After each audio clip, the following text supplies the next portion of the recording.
Yo, Dr. Life, in the business of saving lives. In the business of saving lives. No more raw talent waste. Zero raw talent waste.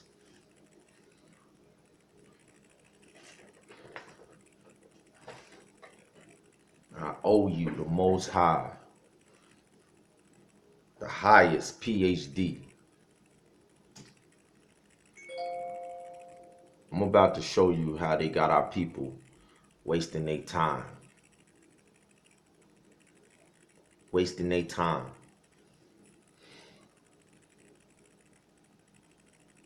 When there's a gold rush going on. When there's a gold rush going on right now. And they're using the gold rush to explode an inequality gap and make the rich richer and the poor poorer. And I'm here to tell you that the gold mine of gold mines, the greatest business opportunity, the greatest investment opportunity, is a chance to kill two birds with one stone. Kill the generational curse of poverty by investing in the right place at the right time. Have y'all ever wondered why all of these fake successful business figures that they want you to emulate and idolize, the Bill Gates? Have y'all ever wondered why all of them, Mark Zuckerberg, all of them are in these Ivy League institutions and they all drop out? None of them finish. They all drop out. Bill Gates, Steve Jobs, Mark Zuckerberg. The list goes on and on. All of these people, they go to these Ivy League schools and they drop out and they make their fortunes. What are they telling you?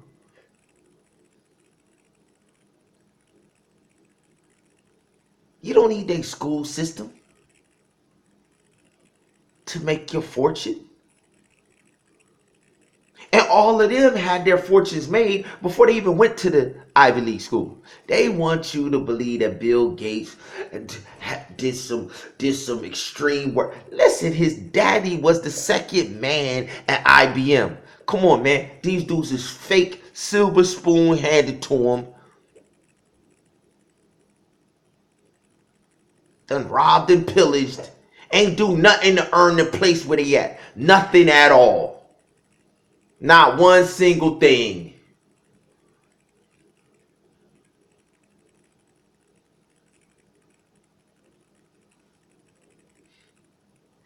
You got the top business school in the land. While they pump y'all education, right? I'm gonna show y'all something. While they pump y'all education,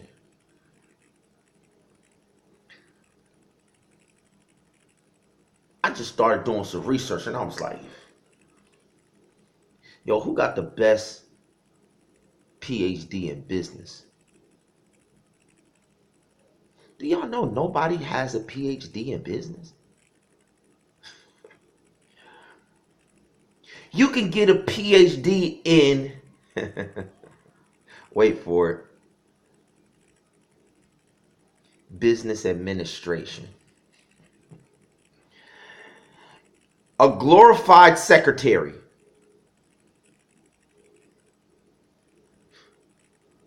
Nobody can go to a school and learn the principles of business ownership. They don't teach it.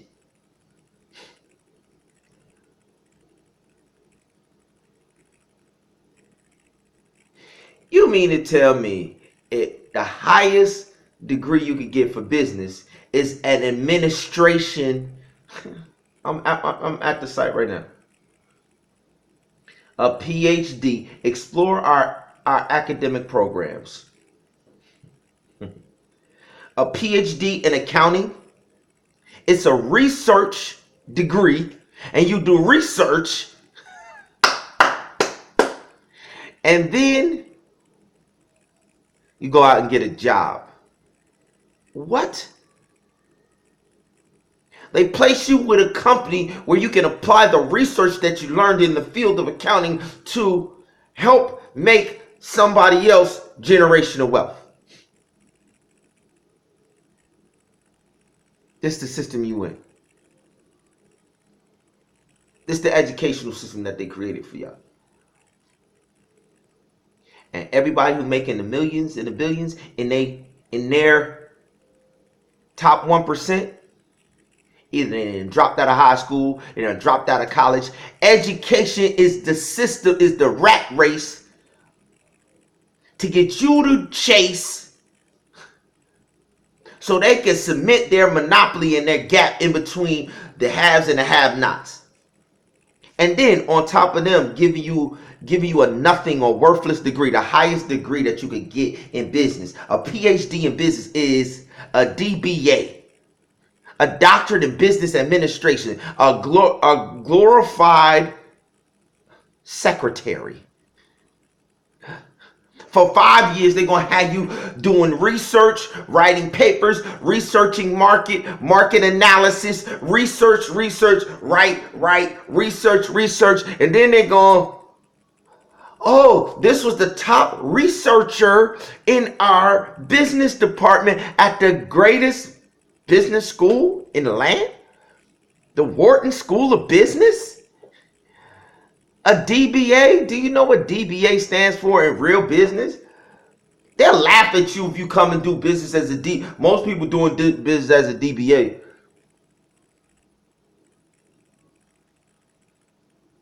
The most basic introductory business entity is a sole proprietorship.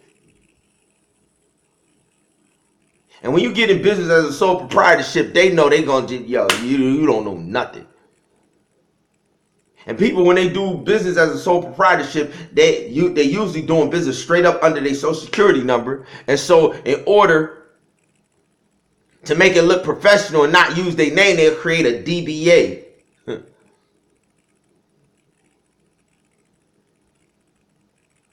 I'm doing business as Magic Cupcakes. So I ain't gonna put my name on there since I'm doing business as myself. Sole proprietorship. That's the most. You're gonna get taxed the most. That's the most. DBA. If I go to school to get a doctorate degree, you gonna give me a DBA, a doctorate in business administration. I'm telling you, our whole system is designed for you to have a boss at the highest levels. Hey, if you go to school, you get an undergraduate degree, you get a master's degree, and then you go get a business degree. You telling me you don't have no program in here that's going to teach me how to be financially wealthy? They don't have no plans to teach nobody in the country. Not in finance, not in economics, not in business. They don't have no plans to teach nobody how to hand down generational wealth. What? I'm on the site right now. Wharton Business School. You can get an account. You can get a doctorate in accounting, applied economics, ethics. Ethics? How can they teach us ethics? Business ethics? That's character. That's the morals and the character of business. The fact that you don't have a plan in place to be able to teach me Do you know how much it costs to go to this school for 1 year? $74,000. $74,000. That's the average of the top schools. Listen, man, they tell you in the door, we don't have no plans for y'all to come nowhere near this. This not for y'all. This is for us and our children. Then when our children want to join the family business, we send them to our Ivy League school and they get a doctorate in business administration, and then we give them a position in our family company that we've been handing down for years. All of y'all out there trying to get out of the hood, all of y'all who parents is telling y'all to go to school, get a good job. Yo, your parents should be creating their own generational wealth to hand down to y'all. We don't got no plans to do right by y'all. Oh yeah, you could come down here and spend $70,000.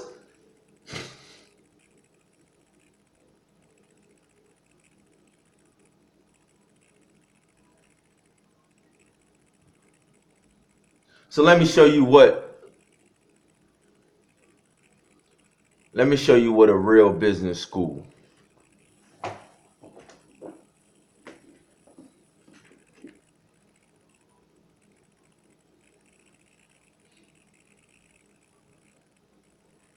This says the successful business plan. So I took this book while I was going through my master's, and I fused the Jeremiah 29:11. I know the plan that I have for you, a plan to prosper you, give you hope in the future. And I fused the principles of the Most High's plan with a master's program designed not to turn you into a glorified secretary, but to give you the skills in order to be able to map out 5-year, 10-year projections and actuals. If you're going to go and get any knowledge, all knowledge that you get must be attached to direct skills that you can apply right now to generate generational wealth. This is a skill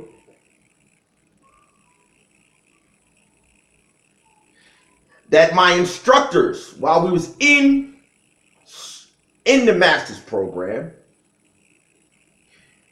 businesses was paying my instructors $20,000 and $30,000 to write their business plans for them. Businesses who were launching businesses and was going into business was incorporating into their startup capital the cost of paying somebody $20,000, $30,000 to write them a business plan, so that when they take out money, they would know, yo, by year number 2, I'm gonna break even. I'm gonna be in a hole because I gotta take out money to start up the joint. So month, quarter after quarter after quarter, it's gonna take me 8 quarters to make the bread back that I borrowed. But I got benchmarks. I got a 5 and I got a 10-year plan. And I'm willing to pay somebody. That's called a skill. When you go to their schools, you don't get no skills. You learn how to research. That means somebody got to see value in your ability to do research, and somebody got to give you a job. Yo, it's time, family, to put our children, it's time, family, to put our households in the position to be able to generate, not have somebody give us and pay us. See, they're going to pay their sons and daughters what they worth. That's why it's of value for them to go and get a doctorate in business administration, because it's their family business. That is not the plan for you. The plan for you and the plan for us is to create our competing family businesses and dominate the markets.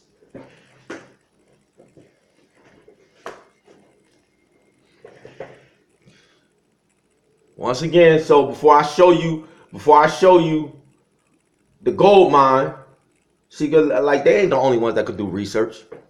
They ain't the only ones that know how to conduct. As a matter of fact, our people, I'ma show you, our people are heads and shoulders.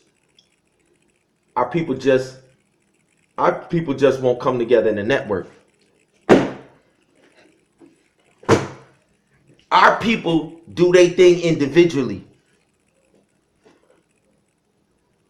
And I'm simply trying to bring these groups together. And I'm simply going to show our people. We can take the low. The reason why we want to take the lowest of the low.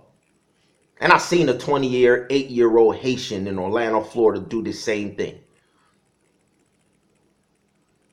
I worked with him for 2 years in Orlando, Florida, in a tax company. I seen him launch 36 different tax companies under his one umbrella all throughout Florida, Georgia, and Texas. I seen a 28-year-old become a multi-millionaire dealing with uneducated, no college, no tax experience, no nothing. He simply had a system, and he simply wanted to know, can you follow instructions? Can you listen to directions and follow instructions? That's all I want to know.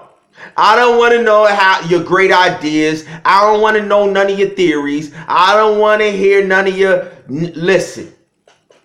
Can you follow directions and instructions? Can you do that? Can you do that? That's what their kids is doing in their family businesses. These dudes ain't smart. They ain't better than us.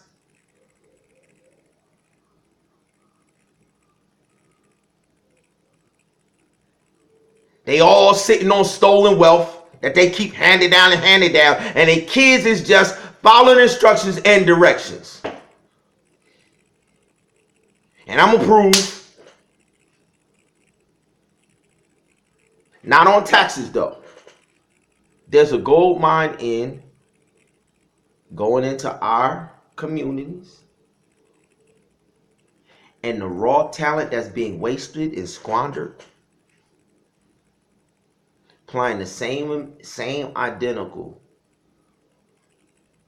business model that they apply to plastic, that they apply to aluminum, that they apply to trash. One man's trash is another man's treasure.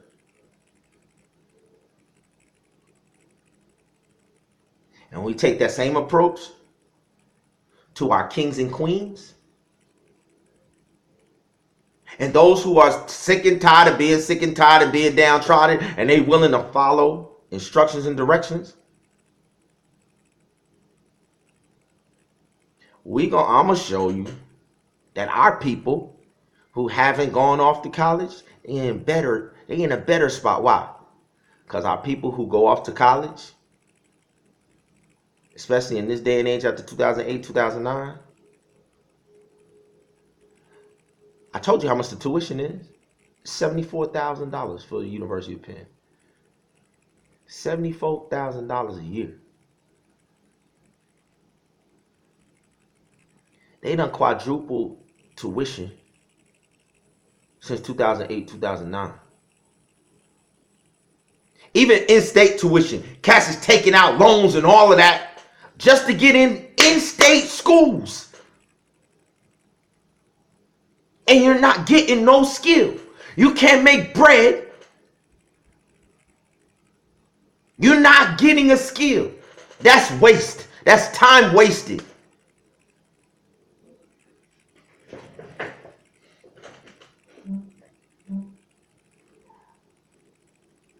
Now watch this. And then they got a whole army of high school and college dropouts. Watch their faces, and then watch the clowns that they send in to y'all who lead in financial literacy, financial advice. And tell me if you don't see a artificial manufactured deception. What they giving them in this gold mine and what these clowns that look like you is talking to you about financial planning and about.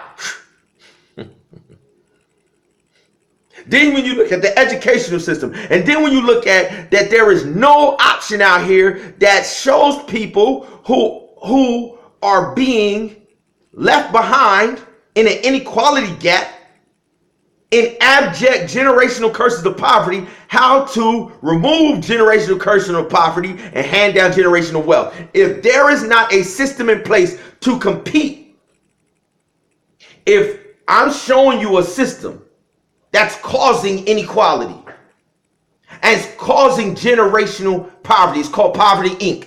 They're in the business of creating poverty.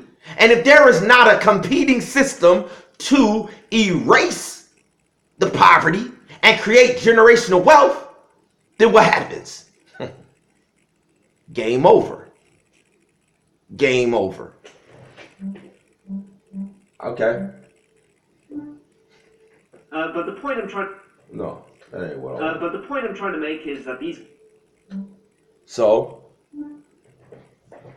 Go in and buy 10. So the same system that they gave him to make him a millionaire, he's the face of little shorties that they take, 12 years old. By the time they're 20, multi-millionaire. Then they roll him out as an advisor to little 12-year-olds and 15-year-olds. So they got a system in place. A gold mine. I think it's a wonderful time to buy Bitcoin. You can actually buy a fraction of a Bitcoin, so you don't have to go in and buy $10,000+ on a whole coin. But you can actually just buy $100, $50 worth of a Bitcoin. It'd be a great stocking stuffer. So do you try, Eric, to figure out what it should be worth? Do you have any sense that, holy cow, this thing's up so much, I'm just going to cash it in and sit on my gains here? Or do you think, as we've heard some people say, go to $100,000 or $1 million?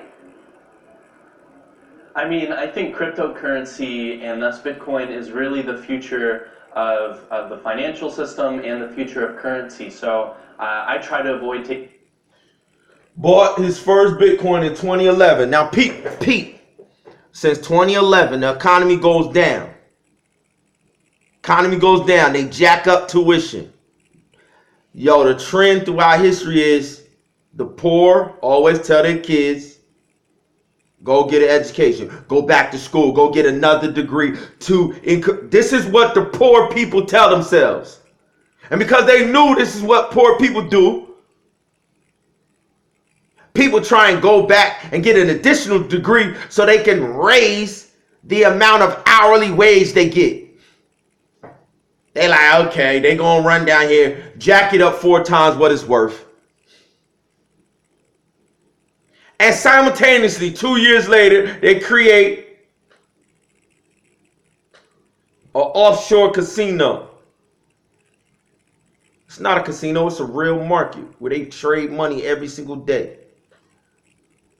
So from 2011 to 2020, they've been creating multi-millionaires. Multi-millionaires. Then they're going to give you a business school, charge you $74,000 and teach you how to get you a doctorate in business administration. Y'all been producing millionaires since 2011. How you ain't got a business degree, a doctorate in Archangel investing, which we have? you don't have a doctorate in recycling raw talent ownership?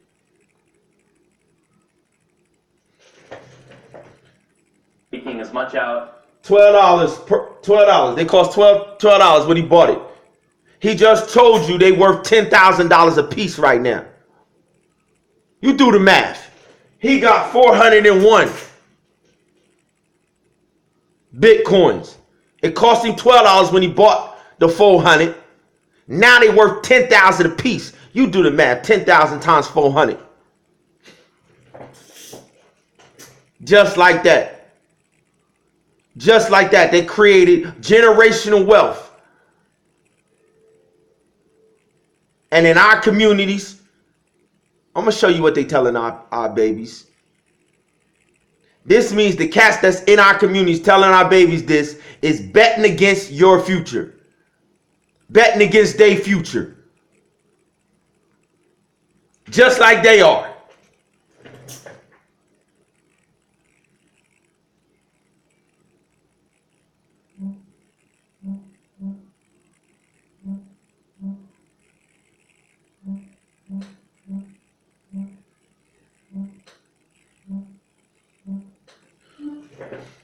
Here go your people. This is what your people want to tell you to do. While they create, since 2011 to 2020, they created 17,000 new millionaires in the United States of America in 2017 alone. 17,000 brand new multimillionaires. I'm showing y'all where they doing it at. And at the same time, they got all of these clown black African Americans coming out here, and look what they telling y'all to do. Go back to Africa. The year of the return, 2019. They not telling you like we telling you, yo, we got a system. We got a system in place so that your 7-year-olds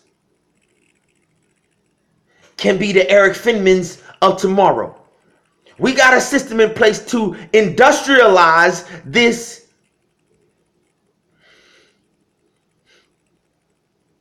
market that they in, because we got something. I'm going to show y'all. We got something. Our people who ain't never been to college, they got something that Eric Finman and his mama and all of them could never possess. This is why our people are the gold mine. And if we teach them the skills that they learned, they can't learn the raw talent. You can't learn the raw talent that our people possess. So when we learn the skills and we compete in the new areas where they at, and we put the same system in place, then when we turn on the other streams from the raw talent that we recycle, they can't compete.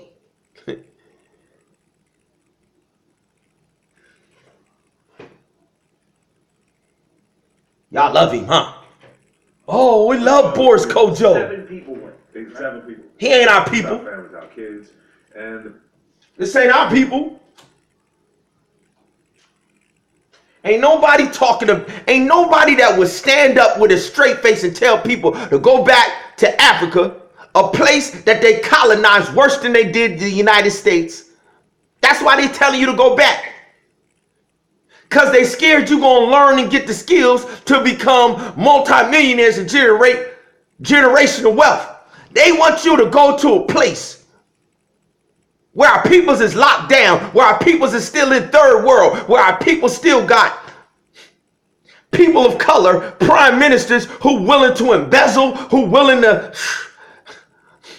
allow civil war over and over, allow Europeans to come in and extract from diamonds and extract rubber. And they want you to go back to a place, and they want you to take your family and set up shop. Talk about this opportunities over there. Opportunities? They want you to walk away from a gold mine into a death trap.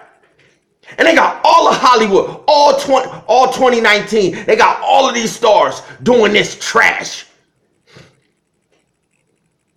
Year return. Go back to we're going to go back.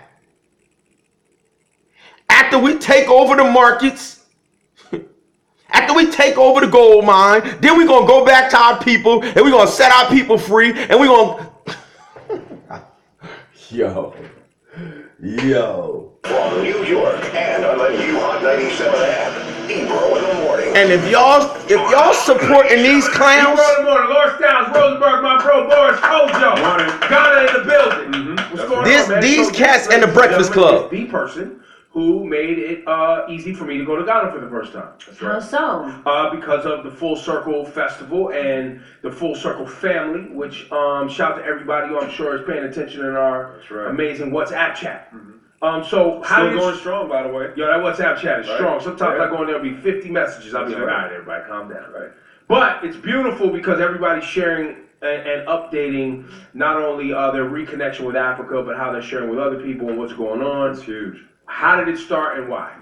It started, myself, Bozoma St. John, my sister, and my wife. We were in Ghana, just a family.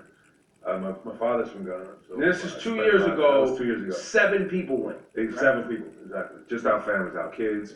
And the president of Ghana asked us if we would like to host an event to celebrate the year of return, commemoration of 400 years of the beginning of slavery. Which is this year, 2019. This year, 2019. So they got a propaganda movement going on where they trying their best. They trying their best to make Ghana look like Ghana is the spot. Come back home.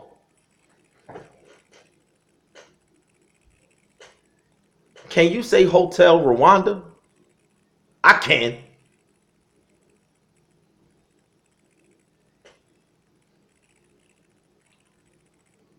Can you say Liberia? They did this before, y'all.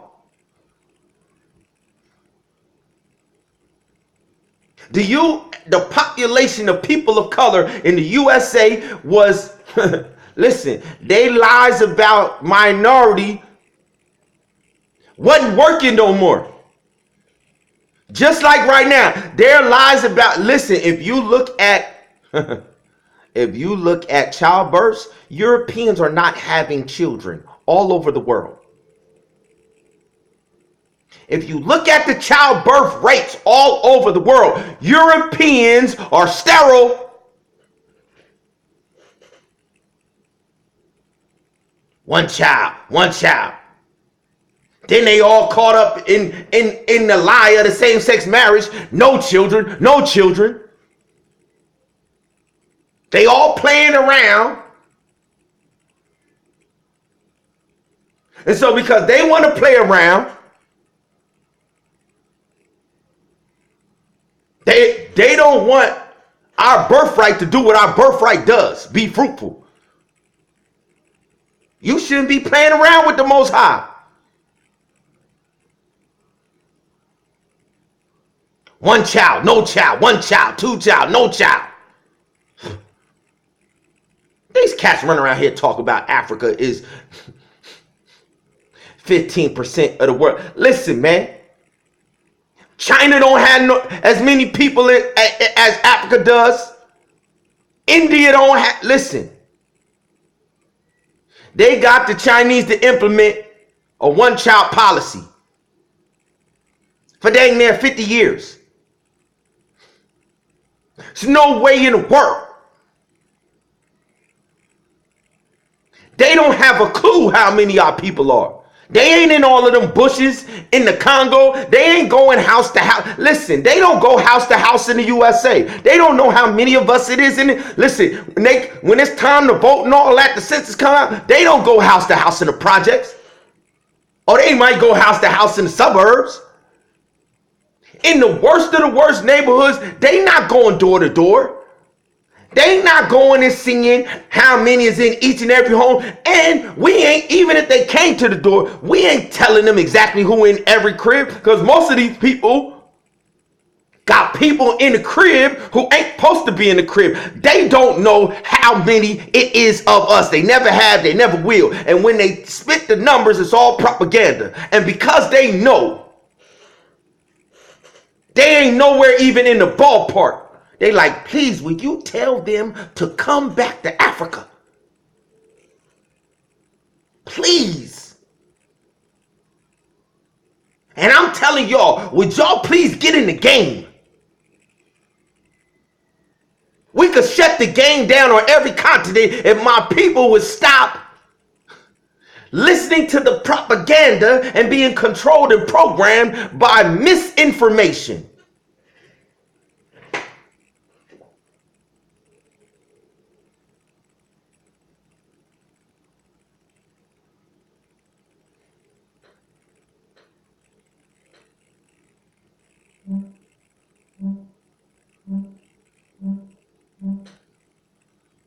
So here it now I'm gonna take you to a I'm gonna show you. In 2 years, they created a $60 billion market. 2 years, yo. 2 years, 60 billion. They cashing in on $60 billion, and then they got this coming to you. They got this advice for you. This your financial advice. Your favor, and it all. This your financial advice.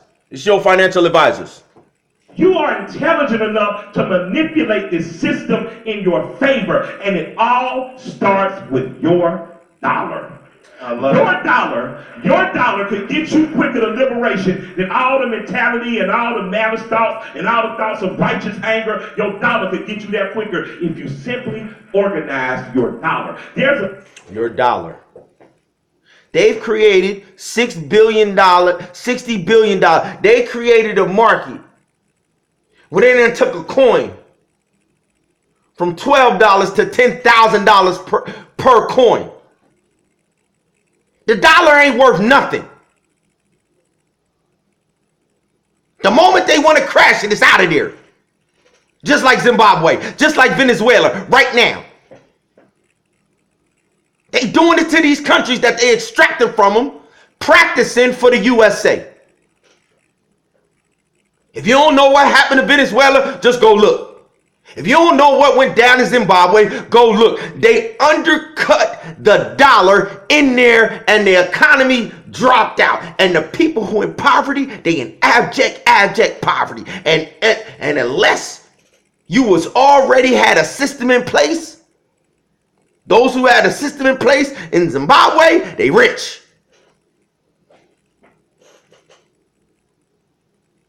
You got people of color, some whack rapper,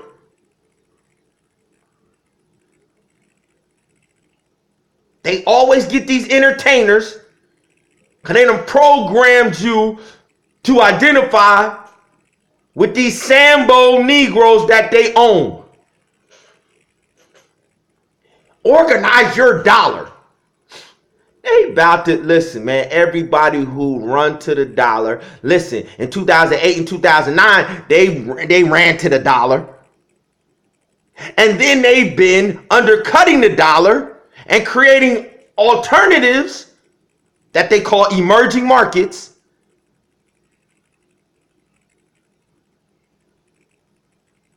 Because they're going to go right back to the olden days of plantation chattel slavery. They got debtor prisons ready for you. Oh, they can't pay their bills. Oh, we done destroyed the dollar. Okay, we got a concentration camp over here. You can work it off. You and your whole family. Listen, they already did it in the USA to the Japanese, y'all. Y'all playing around. Y'all playing around like y'all know who y'all dealing with. After Pearl Harbor, they put in internment camps for the Japanese. Bigotry, racism, hatred. Use the excuse of Pearl Harbor. Man, they listen. They told them by a certain date, you better show up in this thing. I don't care if you own 20 homes, you gotta sell them.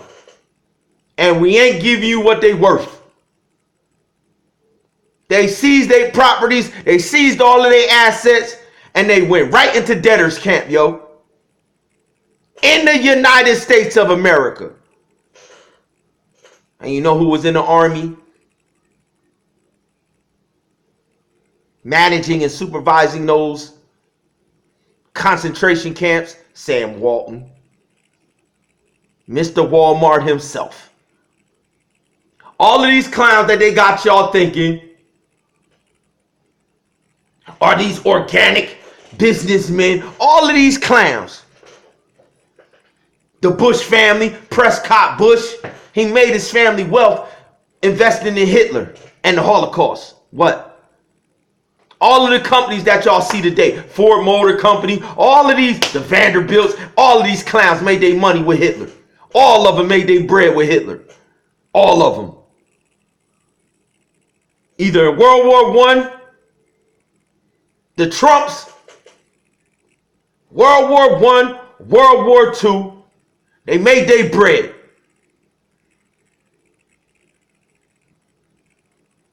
Prior to World War I, they built up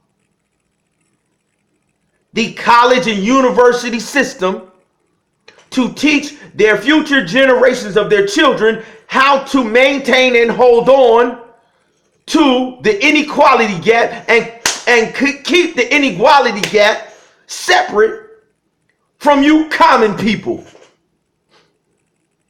And y'all ain't got a sense enough to build your own system on the everlasting financial system that the Creator gave you. And then go harness the technology, the new technology. That's all this new market, this all Bitcoin and all of this stuff. It's technology. All you gotta do is learn new skills to industrialize, to close the gap. We ain't got sense enough to go back to our everlasting system and then harness, compete to put the skills, the technological skills that are at our fingertips, that are at our children's fingertips, the moment they come into we ain't got the sense enough. Oh, we got the sense enough. I'm about to show you the same exact system that they put in place for these little dudes to come out here and talk like they some financial advisor when they've been artificially set up to win. And then all I'm gonna show you is, listen, all you gotta do is plug your people in, plug your children in, plug your contribution in to get a return on investment off of eliminating the generational curse of poverty. Now, if that ain't a win-win, I ain't never seen one. You mean to tell me, Dr. Light, we can invest in erasing the generational curse of poverty and then get a return on that investment? What is the 5 loaves and 2 fish about? What is feeding the 5,000 about?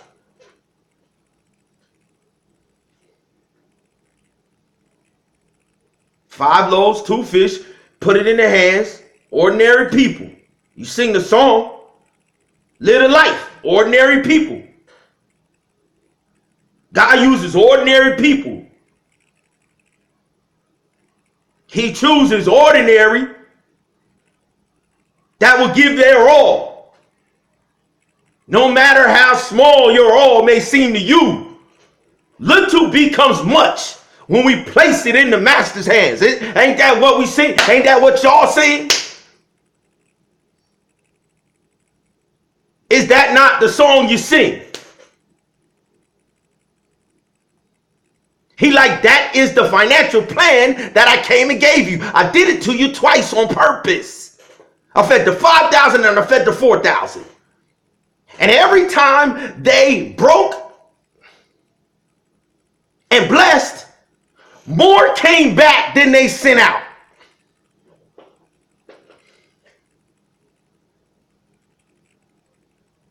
From that, we get the line. If you want to live, just give.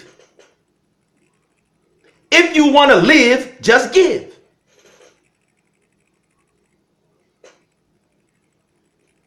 If you want to live, just give.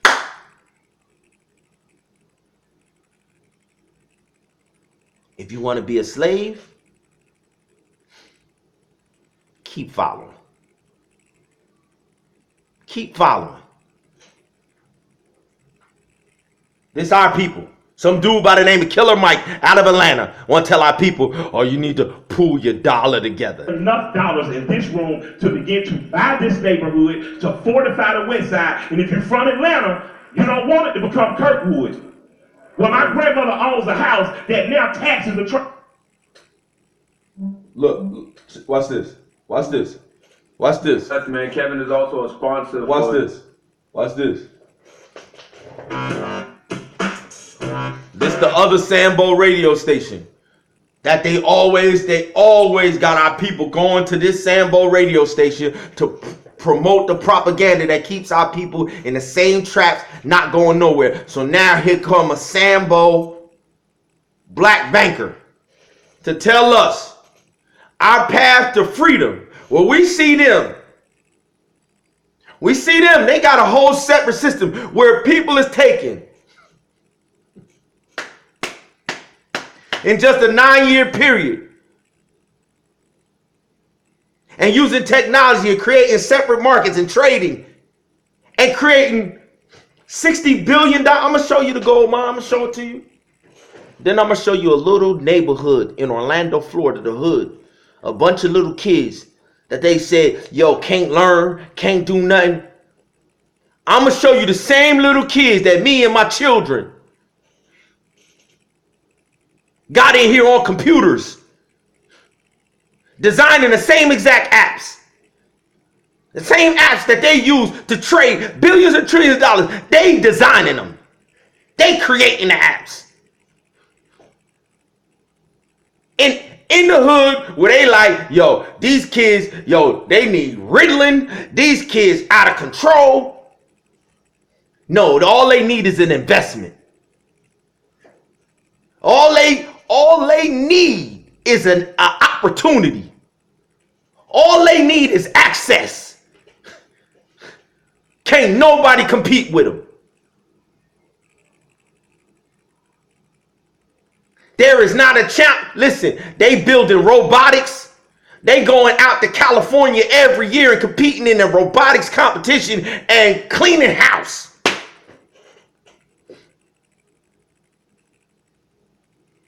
Y'all tell me what we could do community by community if our people stop playing. Y'all tell me what we could do neighborhood by neighborhood. We ain't got to change nothing. We got the system in place. Got a rec center, got a community center, got a gym, got a school. Throw some computers in there and we come through with the curriculum and the blueprint. It's over. Got a church school,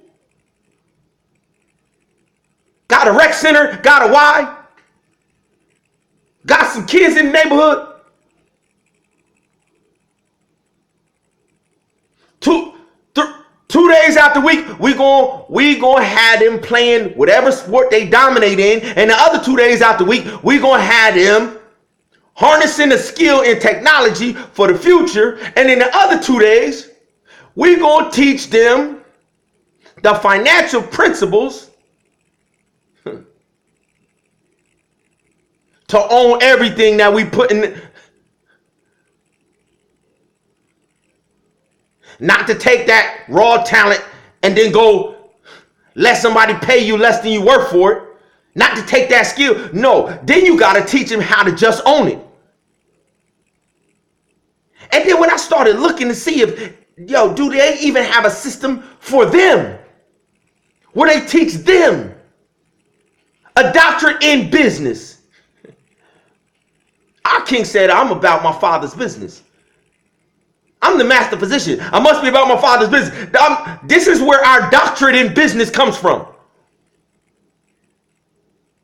They don't have a doctorate in business? I said, they don't have a doctorate in business, and we got a business plan from the master physician that said I must be about my father's business. And then he said, I know the plan that I have for you. You mean to tell me We got a doctorate in business and they don't. They can't even compete with us. We just won't implement it.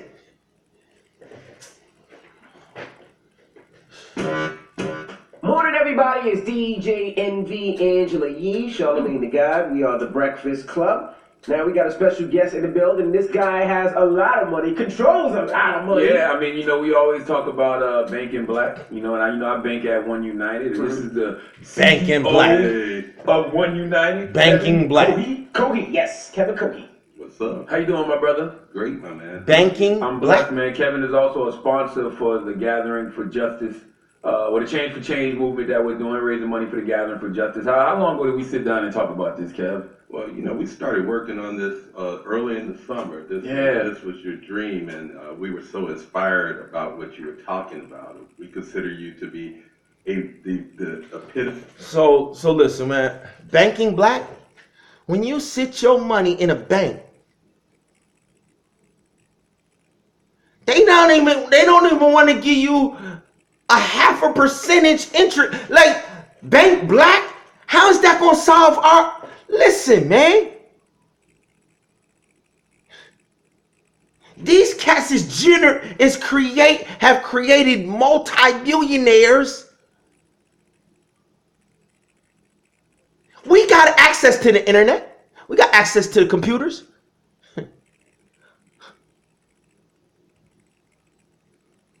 We got access to the schools that teach you how to create apps.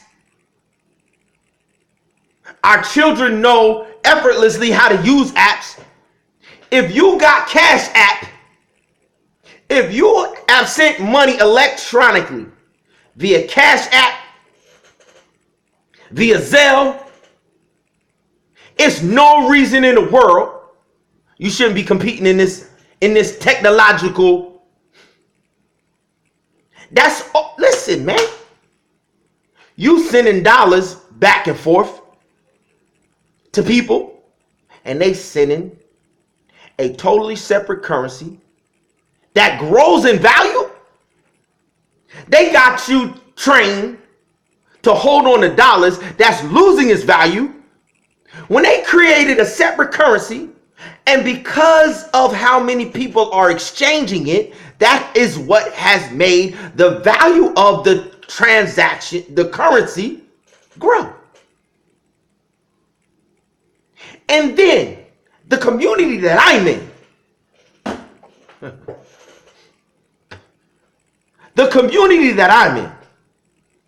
so what made them go from $12, I'm talking about the instrument of exchange went from $12 in value to $10,000 in value.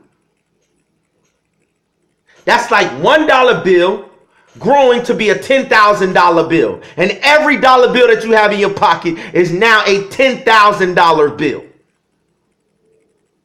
And the only reason it went like that is because they brought so many businesses online to that exchange that they said it's so many people exchanging this that this is valuable. The amount of transactions being done every day means that the people want this, and this is here to stay. And then I have individuals who are sitting on raw talent, albums. This is something that individuals are willing to consume and purchase. The thing that made this currency valuable is so many people started exchanging goods and services with this currency. And we single-handedly, in the group that I'm in, we single-handedly have the ability to bring online individuals who have been wasting their talents for 70 years at a high school that I went to, for 120 years at a college that I went to. That even just in our community, the amount of businesses that would consume the products coming out of there, just on fine arts, just in the fine arts, Just in the productions of the same thing that Tyler Perry went and created a $300 square foot mega studio out of what? The arts, plays. We've been doing it for forever. Ain't producing nothing, ain't selling nothing, ain't exchanging nothing. Choir of the world. Ain't dropped one record, not one album. We got so many. In our circle, we got so many people who've been singing people's drawers off for nothing. I'm talking about wasted raw talent. They had the sense to say, yo, you bring your business online, I'm gonna bring my business online, and instead of going over here, yo, I'm gonna even buy my pizzas through you in this currency. They buying pizza. Listen, man. It's some individuals who was selling pizza on there that became multimillionaires just by selling pizza, yo. Come on, man.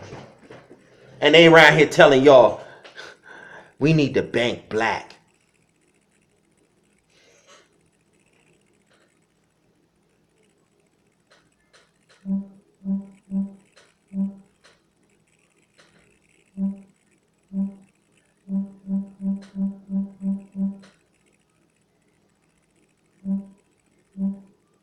Watch these faces, yo. Really? Bitcoin's very complicated. Watch these faces. The story is the same over and over. Now, while they telling you to bank black and they telling you we need to pool our dollar together, this is what they doing in their community. I think my parents, frankly, still struggle to understand what I do. When I started, I told my parents, like, hey, I got this job. And they said, what are your coworkers like? And I was like, well, there's only 2 of them, but they're great guys. And they're like, well, what's the office like? And I was like, well, it's an apartment. And they were like, well, at least you're getting paid, right? And I said, well, I'm getting paid in this cryptocurrency called Bitcoin. And they were like, wait, is this like legit? This in 2011 now. Cryptocurrency is basically digital money that is outside the control of any central government or bank. And the best known form of it is Bitcoin. Since Bitcoin's start in 2009, it and other cryptocurrencies have evolved, and some now believe they are on the cusp of fundamentally reshaping money as we know it. Olaf Carlson Wee is a leader in this new industry. He famously lived off Bitcoin for years and now runs Polychain Capital, a hedge fund that deals exclusively in cryptocurrency. I got a lot of friends interested in Bitcoin by having them kind of like buy the pizza, and then I would send them $20 in Bitcoin. And I actually accidentally ended up making friends, like thousands and thousands of dollars by doing this. Olaf made his friends and himself so wealthy because the price of Bitcoin has exploded. When Olaf first got paid in Bitcoin, one was only worth around $35. But today, that same Bitcoin will cost you over $4,000, more than 3 times the value of an ounce of gold. Tell me about what the experience is like of them having to live off of Bitcoin. That was kind of a no-brainer to me for stuff that I couldn't pay with Bitcoin. All right, that's another one. Watch how many of these there are. Watch this. Watch this. Watch this.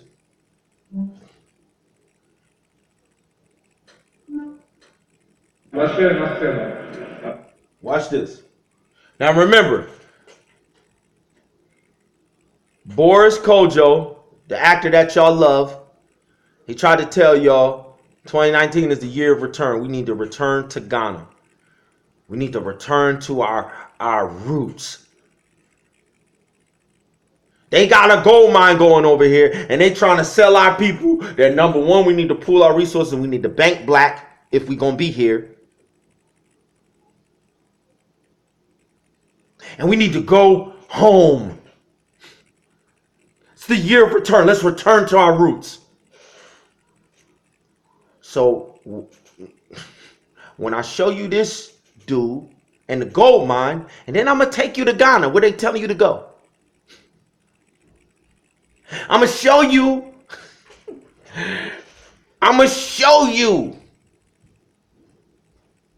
The artificial game of poverty that they playing with y'all. Daddy, happen this episode? Go ahead. Okay. They harvesting gold, technological gold on one side, and in the very place where they telling our people to return to, it's the technology dump of the world.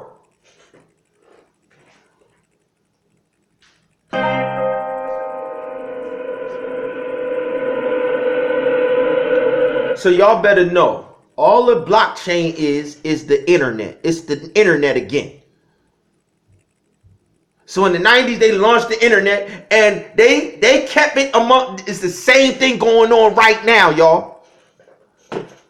For like 10 years, they made millions of dollars on the internet. All of Yahoo and all of them people.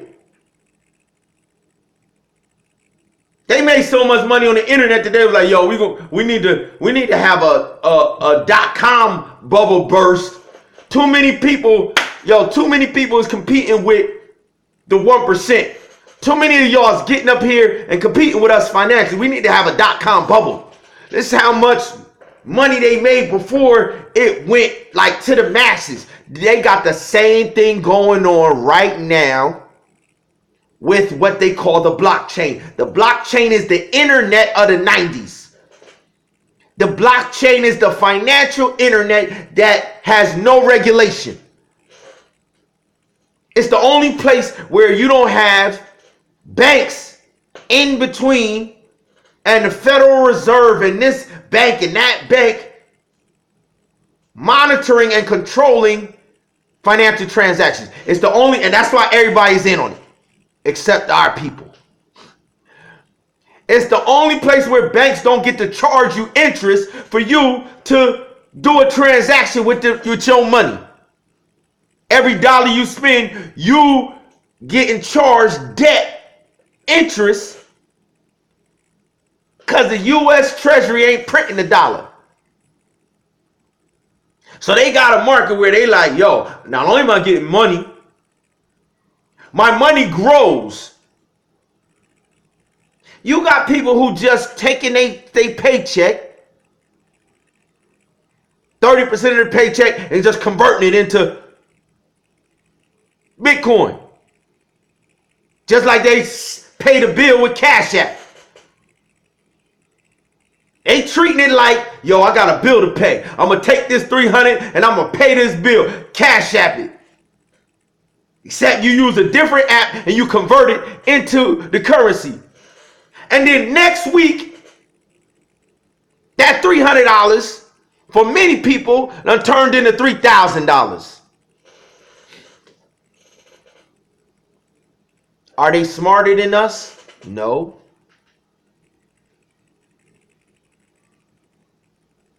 It's called artificial. I told y'all, we first responders to artificial man-made disasters. Poverty is an artificial created man-made disaster. Always has been, always will be, until you do what the master showed you you're supposed to do. You're supposed to turn over the tables of the money changers, meaning you're supposed to interject yourself into their system. You're supposed to interject your dominion. Yo, God-given right there. And then when you finish with them, you're supposed to go to the least of these your brethren and take whatever resources that y'all pull together and take it and break it and bless it and distribute it, and you are not going to beat him giving to the least of these. The more you give, the more is coming back. That's your return on investment. That's the system. If you trying to do any other thing, yo, I'm telling you right now, you're not going to be successful. Telling you right now.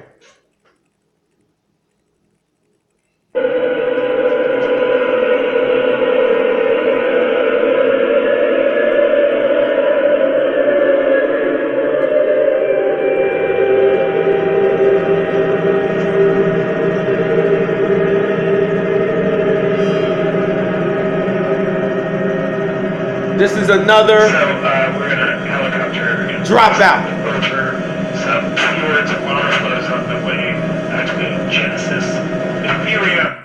So this says the Genesis Ethereum mine. So this is another type of currency. You have Bitcoin, you got Ethereum. So you got the blockchain, which is the accounting system that regulates and makes sure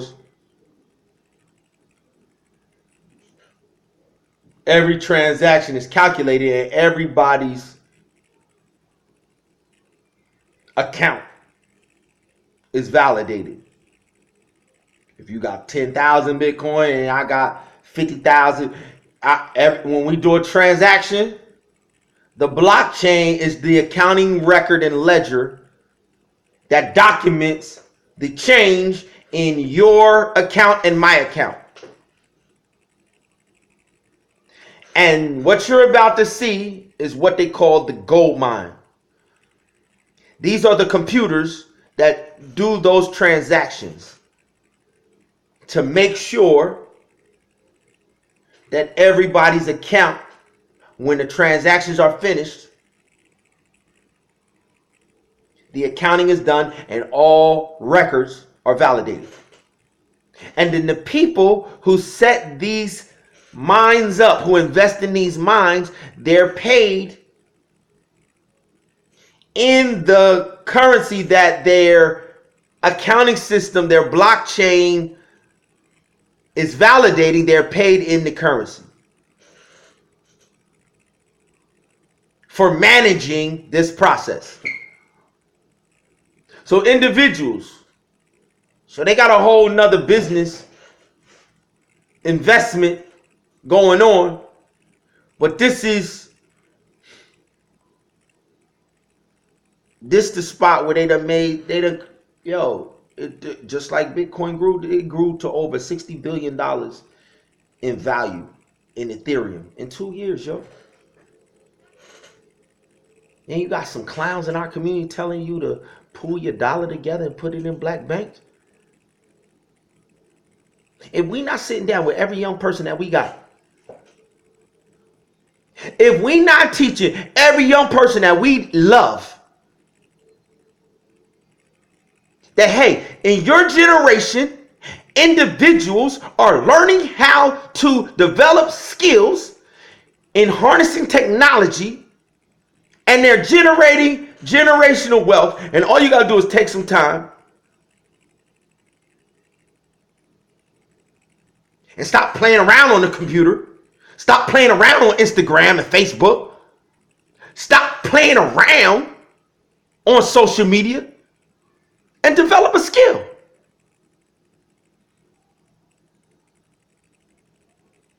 Stop going to school aimlessly chasing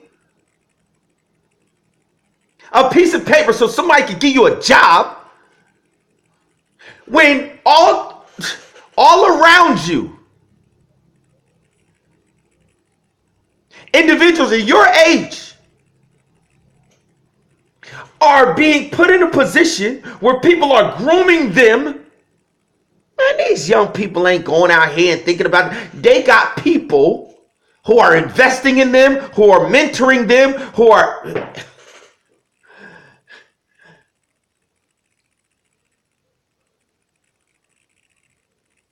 And first thing he tell you he did, I dropped out of college. I dropped out.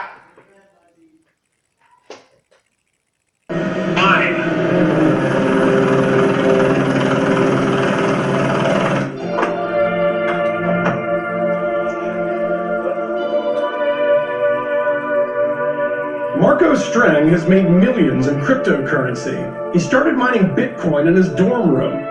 Nearly a decade later, the 28-year-old college dropout turned a single wheezing computer into a lucrative crypto mining empire. He starts with one computer in his college. The story is the same. It's always the same. It's always the same. Mark Zuckerberg. It's always the same.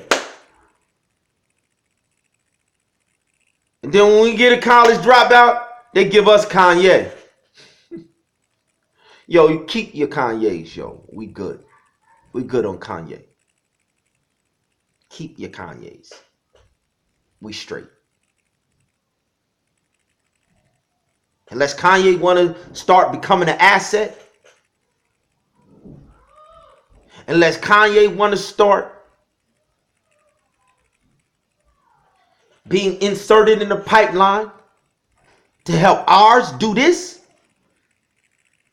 Y'all can keep Kanye and every last one of y'all clowns still pushing that trash to our kids. In the dorm room, one computer. He starts on the computer. He takes the computer and he grow. I'm dropped out. I'm a multi-millionaire. Come on, man. Like, for real. So what's stopping us, yo? Ain't nothing stopping us. So in January, I'm giving everybody. I come on here and I do this because it's mostly my family, my peoples, my loved ones. I'm giving everybody an opportunity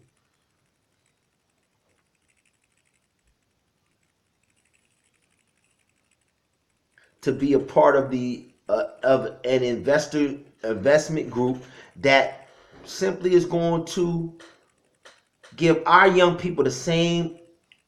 Y'all always talk about, yo, we could just get a level playing field. You the one who got to level the playing field.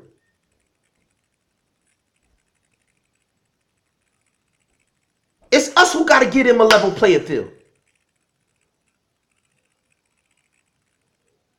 The first dude I played for you, Eric Finman, said, yo, even though the joint costs $10,000, you ain't got to spend $10,000. We all at different places financially. Some might say, listen, yo, I want to know how I can help stop the generational curse of poverty in our community and get a return on investment by helping the least of these our brothers learn to compete. Learn to develop these same skills. It's called development. Everybody talks about community development. Community development takes investment. Community development is the opposite of gentrification. Everybody want to complain about gentrification, but don't nobody want to sit down and break bread and break the negative cycles that you've been doing that got our people in generational curses of poverty while they creating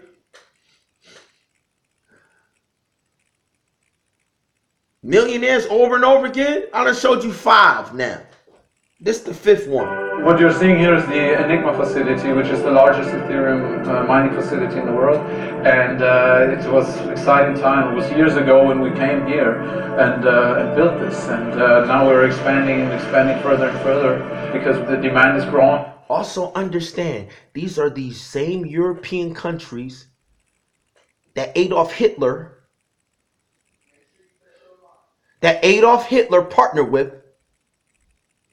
So these are these same these same Germanic countries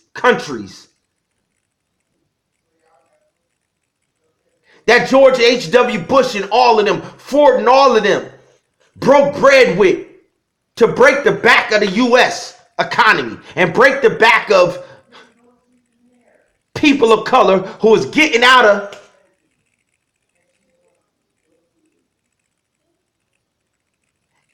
slavery, reconstructing their lives after so-called Emancipation Proclamation, trying to get on their feet. They hit us with World War I. Nah, we ain't about to let y'all close the gap. We don't have any school. Then hit you with World War II again. This is what Hitler's job was to do. They drugged the U.S. into World War II. We never should have been there. There was no reason why we ain't had nothing to do with none of that. Then they drug us into a Cold War with fake, phony Soviet Union and Russia. And then in 1991, they made all of the fake, phony Cold War adversaries billionaires in Russia. And they moved right to Britain. The number one kingdom that had been trying to enslave us from the door. And now these same countries that have been undercutting people of color with the help of other people of color in the U.S.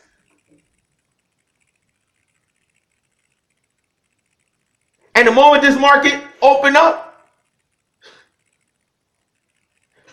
these European countries, they the first in the market. The biggest mine in the world out here in Switzerland, out here in Austria.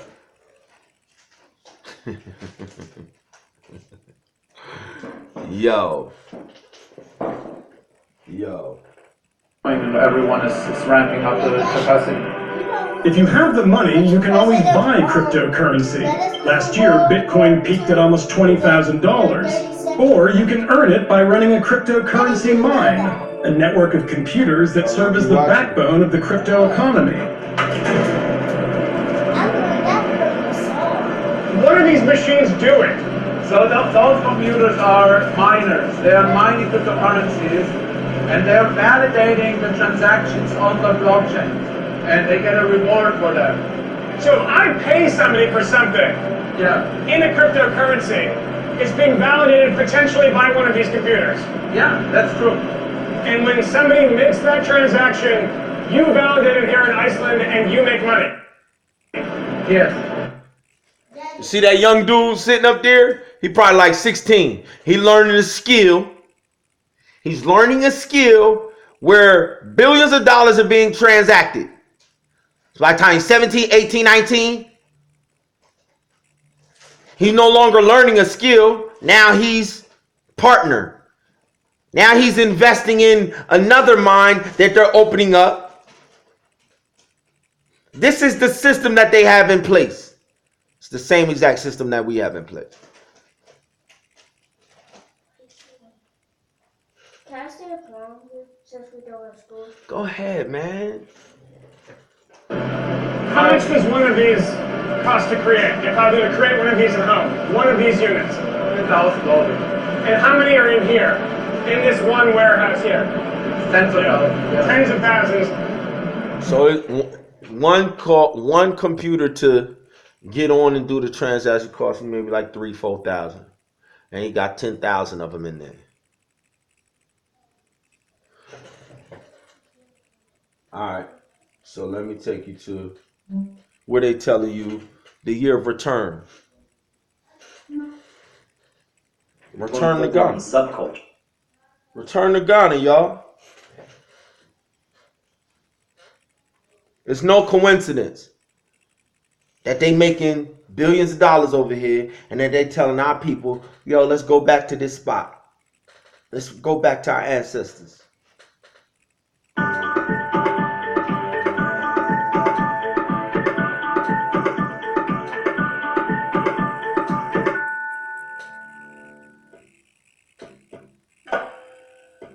The year of return. Return to Ghana.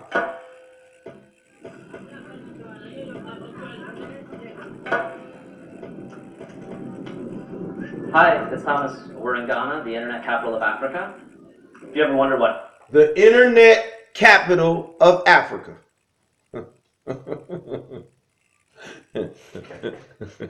Now, Austria got mines where they making billions of dollars. And then over here in Africa, this is the internet capital. This is the best spot for internet. This is the best. But this is the year of return for you.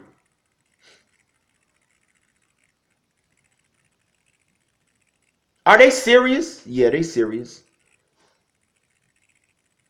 happens to computers that you donate to one of those green e-recycling programs.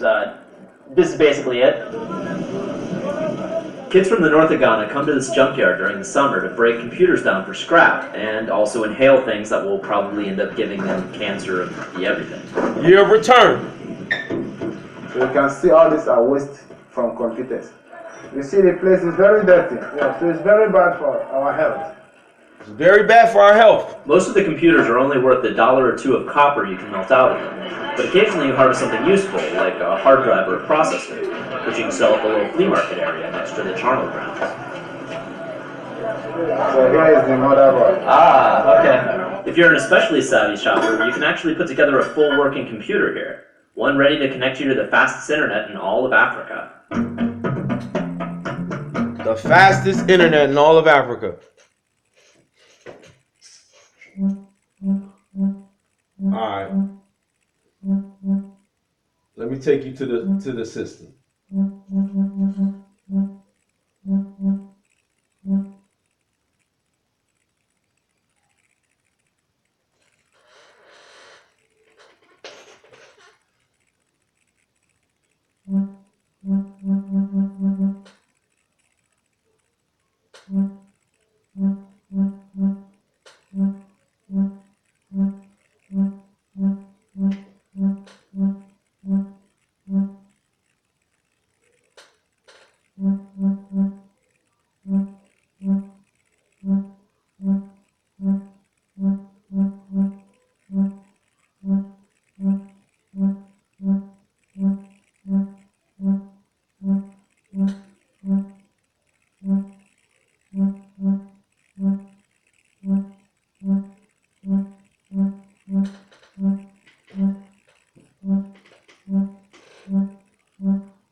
Alright, here we go.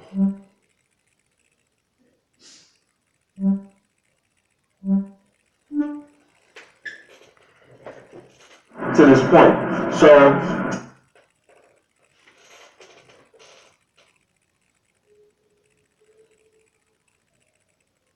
So here's the face of our business school.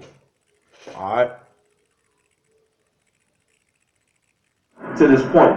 So just talk a little bit about that business plan, that 10-year business plan that we sat down. With all of the resources that you see, with all of your uncles that you see you have access to.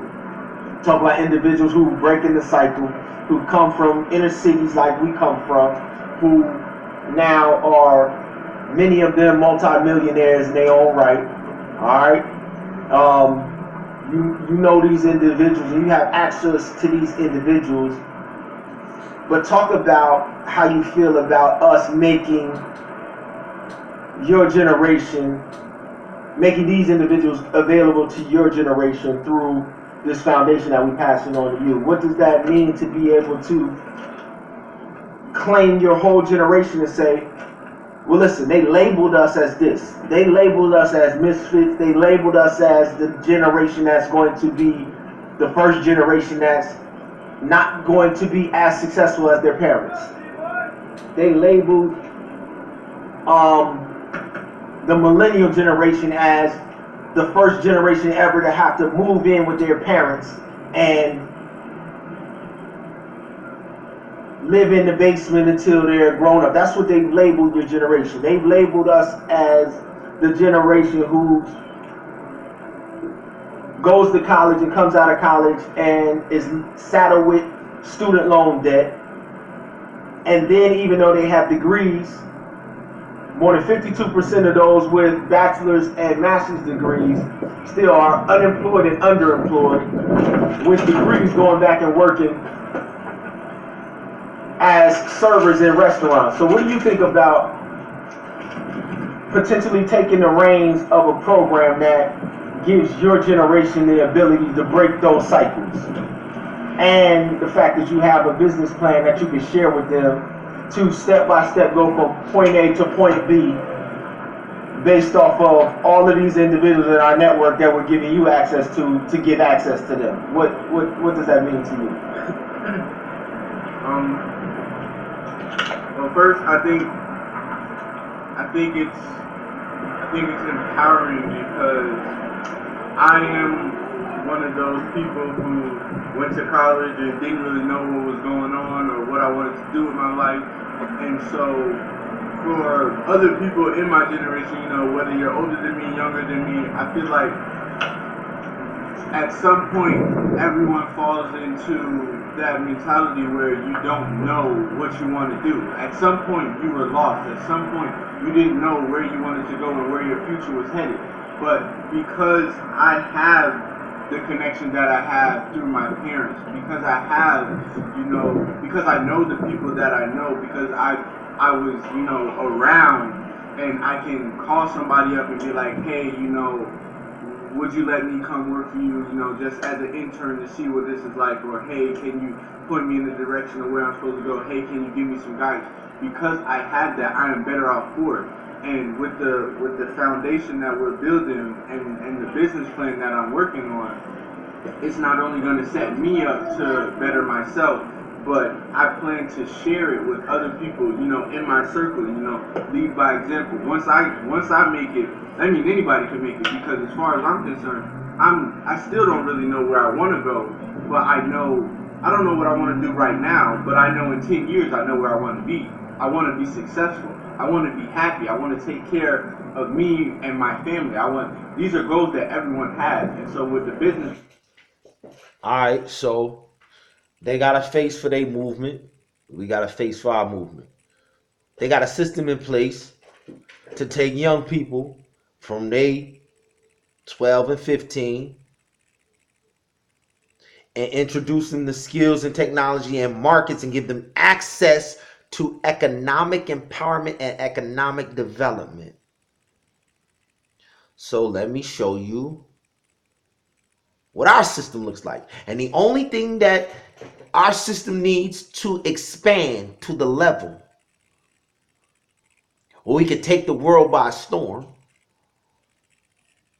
is for individuals who are on the bottom rung of society, who want to learn economic empowerment, who want to trade their raw talents for training and skills and development in economic. So this means the students, the actual individuals that want to take the time. The difference between us and our program and their program costs $74,000 a year. Heck, the educational system, we invest the $30,000 difference in our elementary and middle school students in our programs. The difference between them being educated, $8,000 that the state pays to educate every child, and $40,000 to incarcerate every child. They pay a measly stinking $8,000 a year a measly stankin' $8,000 a year to educate the children 1st through 12th grade. And you let them get locked up. They're going to charge the taxpayer $40,000, and they're going to pay, most of the time, some private businessman $40,000.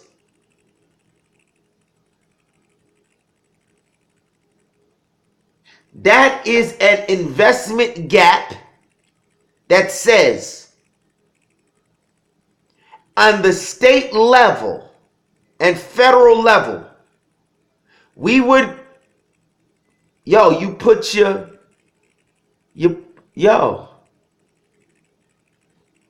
put your money where your treasure is, where your heart is. And if they're over investing in incarceration instead of, this is why it's a trap from top to bottom for you to tell your children to hopelessly put all of their faith in getting educated. From the door, the educational system is set up against them. $8,000 to $40,000. So in our programs, we put $32,000 worth of skill development, worth of resources, worth of science, technology, engineering, arts, and math, worth basketball camps, lifeguard camps, car detailing, business programs for them to go through, so they don't resort to a life of crime, so they don't resort to drug dealing, so they don't resort to robbery and breaking and entering. And so we doing that if we've been doing that on the elementary level, just imagine if we want to compete on a doctoral level.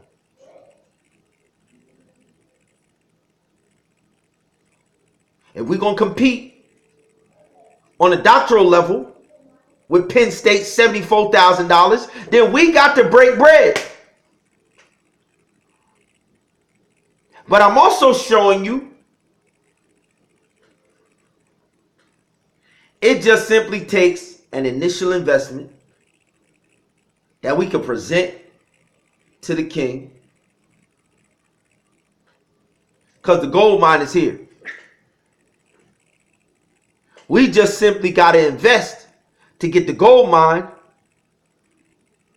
to change their perspective from running to the traps to running into these programs. We simply have to make an investment to attract the masses, just the initial masses. You always got to invest in a initial group to create the testimonies and the stories, and then the masses will come. But you got to invest in the pilot group to get a group of individuals who'll be like, yo, I went through that. He said we was going to get this, we did this, I got this skill, I'm doing just like they doing with they people. We got to create the group in their generation who's going to compete in these markets. The money there. The return on investment is there.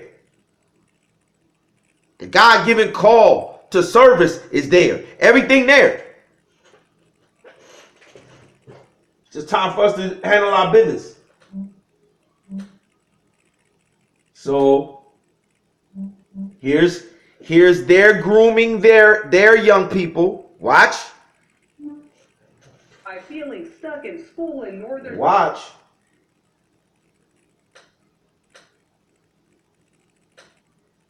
Years old. So you can see all the best teachers. Oh, there I am. That's even younger than his mentor, Alexis Ohanian, was when he started the online community Reddit. So he got a mentor. So this is like the dude who's out there who invested in the mine, the 28-year-old dude who was in his college room. He dropped out. So they get these millionaires to come back and pick one of their little teenagers and encourage him, like, listen, yo, I got a gold mine over here, yo. And I'm going to mentor you and groom you to be able to do the same thing that I did. This dude is an online internet millionaire. So he got a mentor. Listen to the system that they put in place. Ripe old age of 22. I'm shocked by Eric's success at this age compared to where I was. Ohanian inspired a generation of smart, tech-savvy teens with his book, Without Their Permission, How the 21st Century Will Be Made, Not Managed. Eric read it, then took a $1,000 check his grandmother. How the 21st century will be made, not managed. And then what did I start off telling you that their doctorate degrees are? DBA. A doctorate in business administration, management. They know, their own people know that the system that they have set up for the regular people to try and get education and get wealth, they even tell you that that system will never work. The 21st century will be made. If they're not teaching people how to be business ownership, how to create, how to invest, how to develop, how to create trust, how to create trust fund babies, hedge funds, endowments.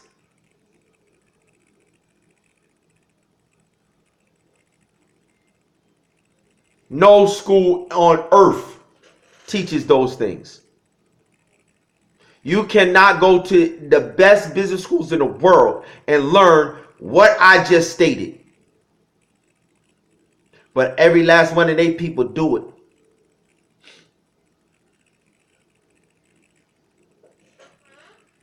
Mother had given him at Easter and invested it in the online currency. His grandma gave him $2,000. I just thought it was just such an amazing tool. It's going to be really big. You hit the jackpot. I hit the jackpot. A jackpot worth $100,000.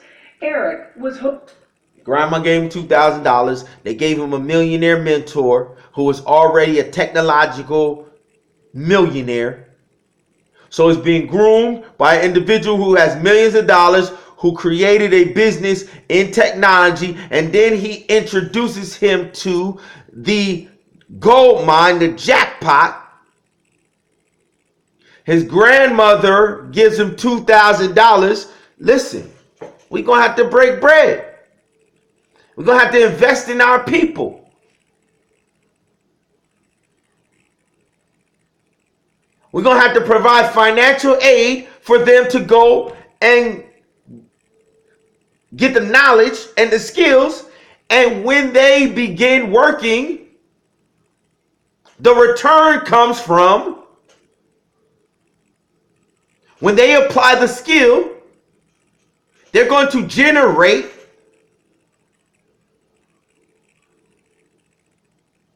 the return on the investment that goes back. And just like any other investment, whenever we come to the table, we put together a real estate group. And we put together a real estate group and we say, yo, here's the crib over here. It's a multi-unit apartment building. I'm the dude that's going to do all of the numbers. I'm going to crunch the numbers. I'm going to make sure that the deal works. I'm going to go and make sure there's no liens on the property. I'm going to go do all of the footwork and the legwork. I'm going to go and I'm going to secure the contract on the joint. I'm going to go and make sure that the joint goes to closing. I'm going to make sure that the numbers is right and da-da-da-da-da-da. Somebody else might be the financial, the credit. Somebody else at the table might be the contractors who are going to go in and who are going to do the physical upgrade so that we can put it back on the market. We all have different roles. We all are at the table and we all say, yo, we going to take 20% of the return once we pop the building. We all are going to make investments based on what our role is and our investment type is.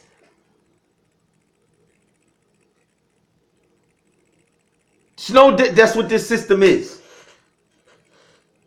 This is what happens in business everywhere else, in every other community except ours. And our community is generating untold amount of wealth, but the wealth never stays in our community.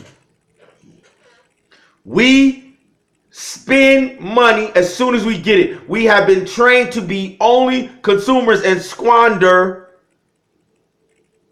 wealth. So I'm trying to tell y'all, listen, before they shut the game down on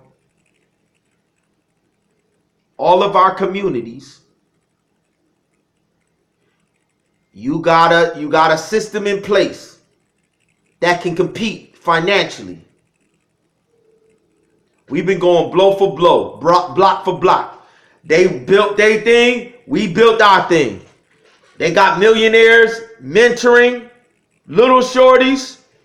First, I'm going to show you the little shorties that we got who are just like this little 12-year-old. First, I'm going to show you that.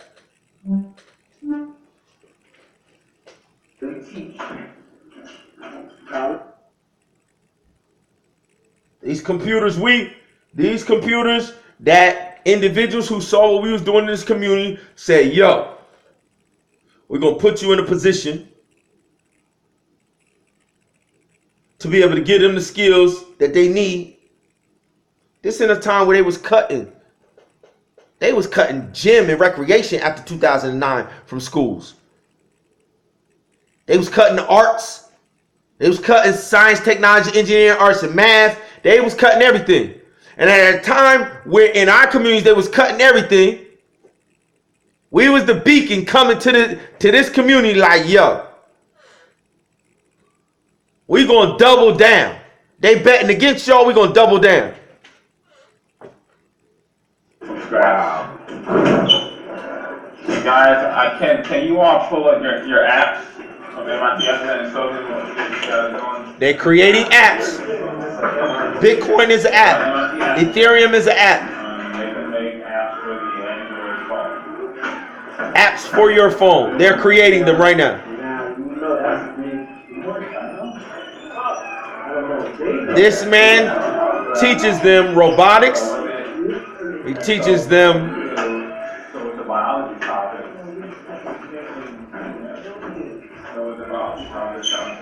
the mathematics to solve the equation behind the thing. They learn how to put together a business plan for the robot that they create. Business plan for the app that they create.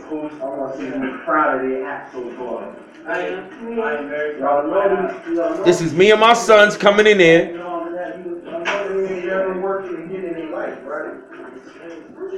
This is the same system that they have. We got the infrastructure. Now we about to launch multiple cities simultaneously in 2020. I'll put it like this. I went to Full Sail University. I'm in Full Sail down the street. So Full Sail, they teach college students how to do this.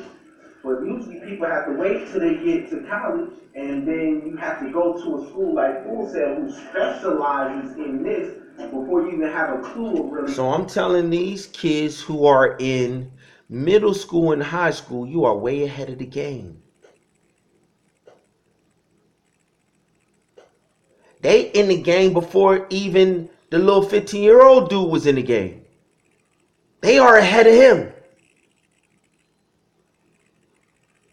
They are in position right now to catch the next wave of billions of dollars. What other If you just is looking for investment opportunities, what other investment opportunity besides this do you know where you can get more than a 15% return on your investment and be your brother's keeper and be a faithful servant to the least of these thy brethren and double the talents that the creator gave to you instead of burying your talents and saying, where else can you do all of those things and get a return on investment?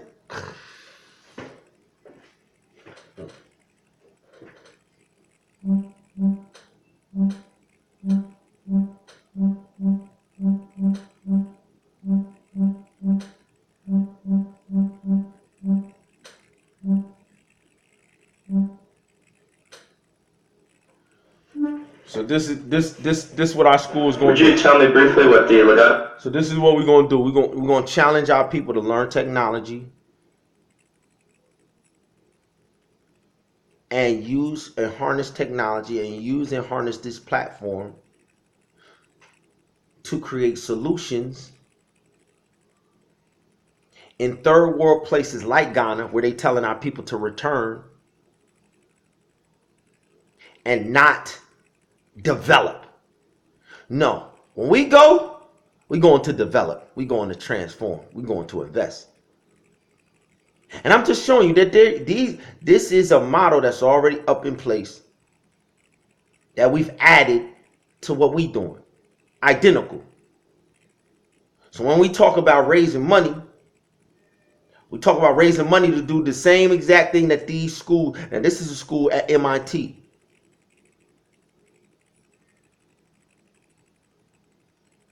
And instead of you going and getting a business degree, instead of you getting a PhD that is research based and you learn how to go and become an administrator for a company, no.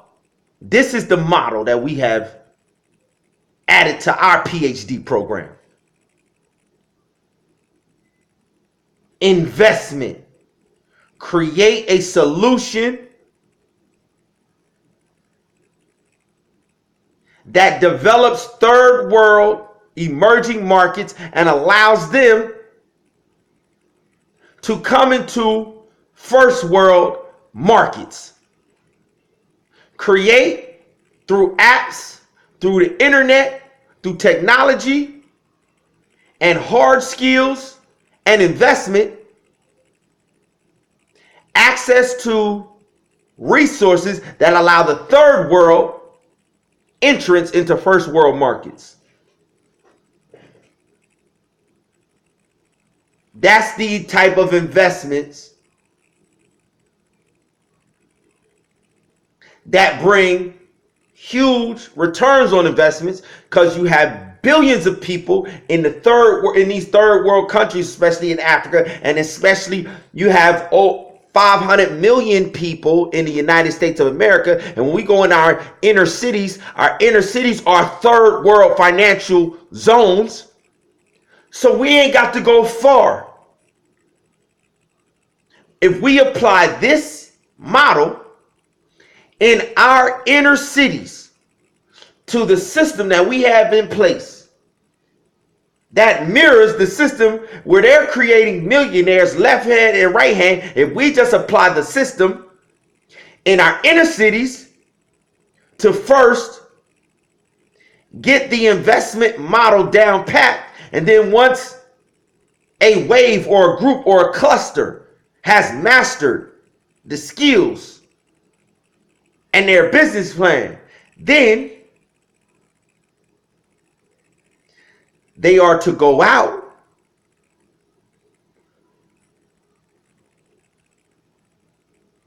domestic and foreign, in-house, out-house, home and away. And they supposed to supply the same, identical, because if the model works in our third world concrete jungles. It'll work in third world jungles that our brothers and sisters live in. So we get to double dip with one investment, with one group. If it worked here, it'll work there. Would you tell me briefly what the Legatum Center for Development and Entrepreneurship is about? The Legatum Center promotes entrepreneurship in developing countries through MIT students. So we give fellowships to MIT students, either existing ones or incoming ones, who have a desire or the potential to start an enterprise in poor countries. So we give them money to do their studies, the graduate students, who then develop a business plan while they are at MIT, and then they would go back, or either they could be Americans or they could be coming from developing countries, or could be. So, student comes with the business plan, and they're competing to present the best business plan to earn $1 million investment to go and apply their business plan to a third world country. So the whole research is around the economy out there, around what business solution they're gonna implement, blah blah blah. And they put it down on paper. They give a 5-year, they give a business plan projection, what the investment's gonna cost, what materials are gonna cost, and then over how much time it's gonna take, and over how many units and all of that's gonna take to break even, and then bring a profit, and then for the investors to see a return on their investment. Only thing in our system, we give every last one of our students a 5-year business plan. We give it to them.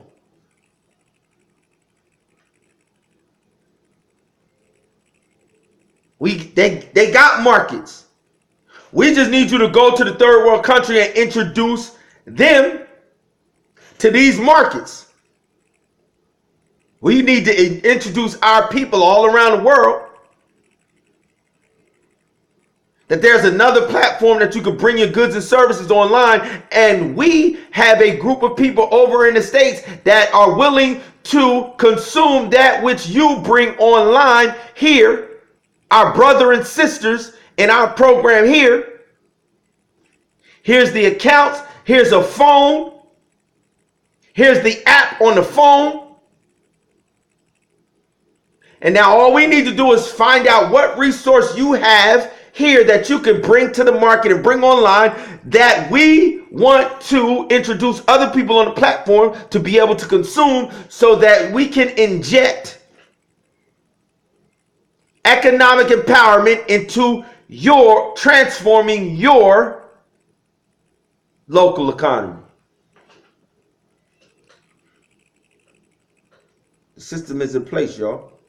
All we need is our brothers and sisters to come and be like, listen, I'm going to convert a portion of my bread into the currency. I'm going to put it in the pot to be invested in the training of these individuals to develop these skills. And then we're going to take all our people who want to be investors in this program, we're going to take our people through the knowledge of how to not only invest in our people, but every last person that I know needs to be protecting your family's future finances by converting a portion, just like they do. They bought some coins and let it sit in a wallet and let that value grow. Instead of going down to Burger King and throwing away $20 a week, listen, man. Instead of buying a pair of Jordans that you ain't, yo, listen, convert that $110.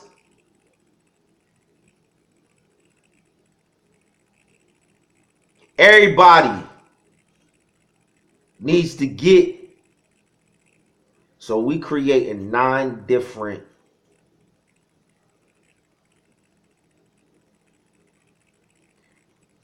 economic empowerment, knowledge, business school platforms for 9 different streams that we want our people to be able to compete in.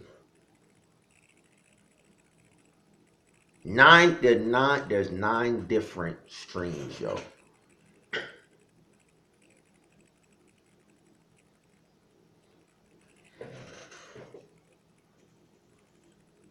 From anywhere, but as long as they go to developing countries to start a for-profit enterprise, we're very much interested in backing them up. Okay. So they come to MIT perhaps with they have baked ideas, but we allow them to bake it further and complete the business plan, and then they would go back and hopefully implement them. And you just announced a prize today for $1 million for technology for a for-profit company? Our funder, namely Legatum Capital, have announced a prize. Okay. It's the same team that has funded us and also that prize. That's the relationship between the prize and us. Okay. And that's in Africa for for-profit companies with innovative technology? Including Africa, but for developing countries in general, for-profit companies. Yes. Got it. Based on the most innovative. All right, so the model here is he had a company that had some phones, Grameen phone, and he found a investor group, Legatum Capital, who had a micro-lending bank already set up in his home, third world country home of Bangladesh.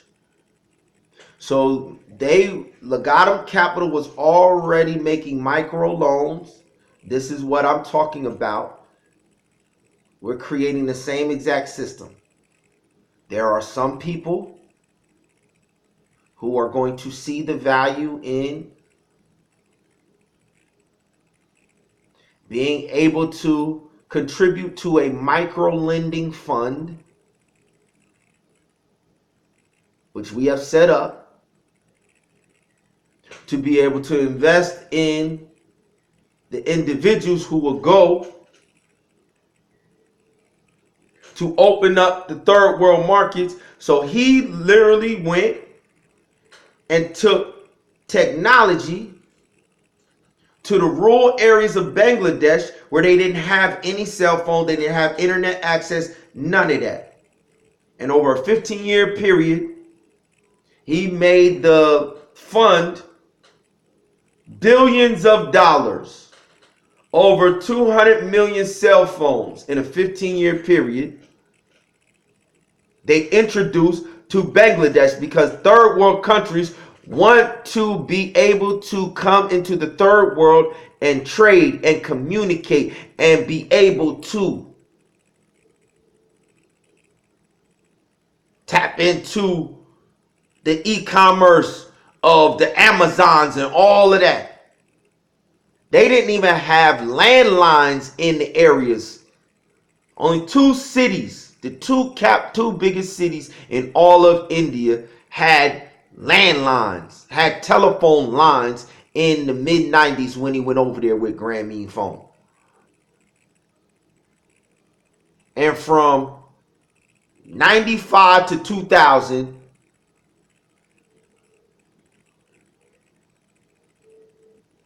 people who are already doing business, they doing business on the local economy. They selling eggs. They selling the milk from their cows. They have a local economy already. They're getting micro loans to buy the cows so they can sell milk. They have local economies. And if you come with a solution to help them do better business or connect to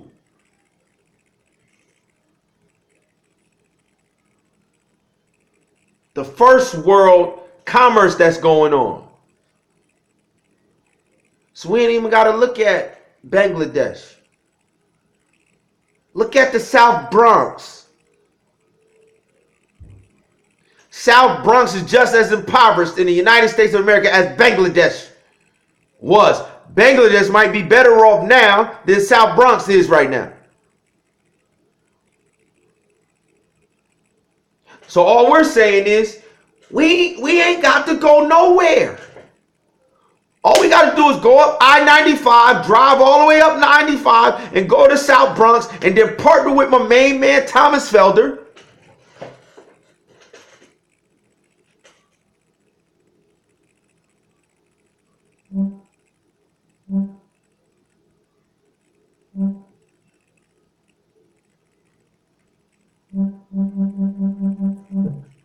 So I'm taking you through all the layers. I started off with the little kids at the bottom rung, and it's not just little kids. I'm talking about high school dropouts. I'm talking about convicted felons. I'm talking about people who went to college, got saddled with debt, came out with degrees and all of that, and they got all of this student loan debt, and they not working in the field that they working, that they went to school and got a degree for, and their life is financially scarred because of that whole experience. I'm talking about people in our community like that. I'm talking about people in our community who have never ever been to college before. I'm talking about people in our community who have dropped out of a high school. I'm talking about people who have, listen, we talk about the bottom rung, so that's the bottom layer. They're going to prove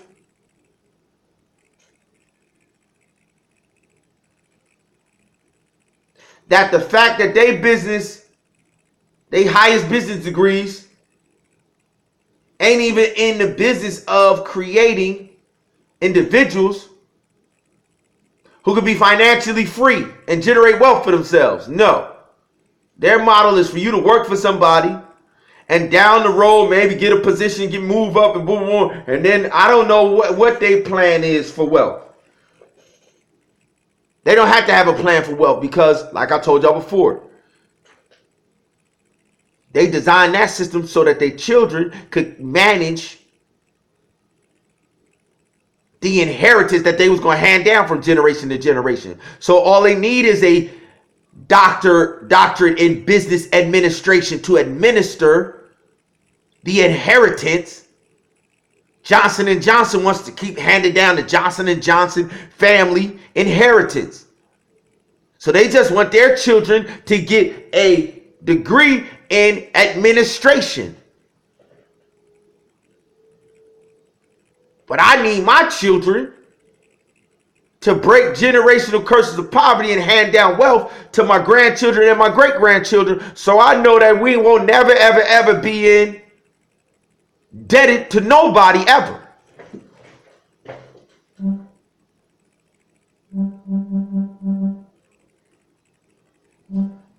And our community is already doing this. And we are already actively recruiting people to make the large investments based on just wanting to make their money work for them. These are individuals. This is a $2 million. This is a $2 million man. Whatever the work is, you got to put the work in. This is a $2 million man. Oh, I'm gonna write this down. This is my schedule when I first started. Okay, my first day. It was because of what I did day one, not because of what I've done over the last 2 years. I set the example. See, everybody want to take notes now. You see, I've already said the. So this is a $2 million man. So they go and get you. I just need y'all to see. I just need y'all to see in our community. In our community, this is what we do. All over the country.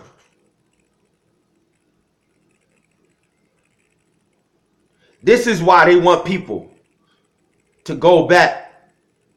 This is a threat. This is direct competition. All we trying to do is harness and bring all of these people and our regular people who we need to get here financially. We need as much as our people here financially. We need as much as our people to move up from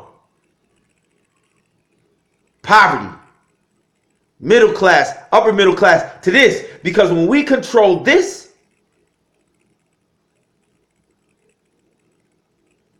the amount of people that we can take out of generational curse of poverty in third world countries,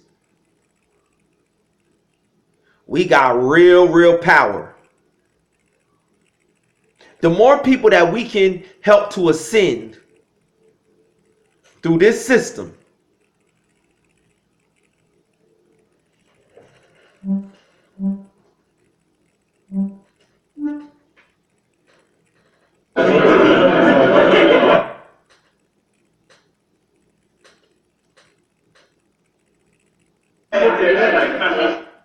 here go another multi-millionaire in our inner circle.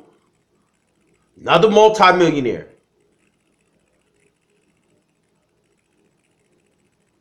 who unselfishly, at any given moment, any given time, gives his blueprint, his financial blueprint, and takes away any excuse from anybody, anywhere.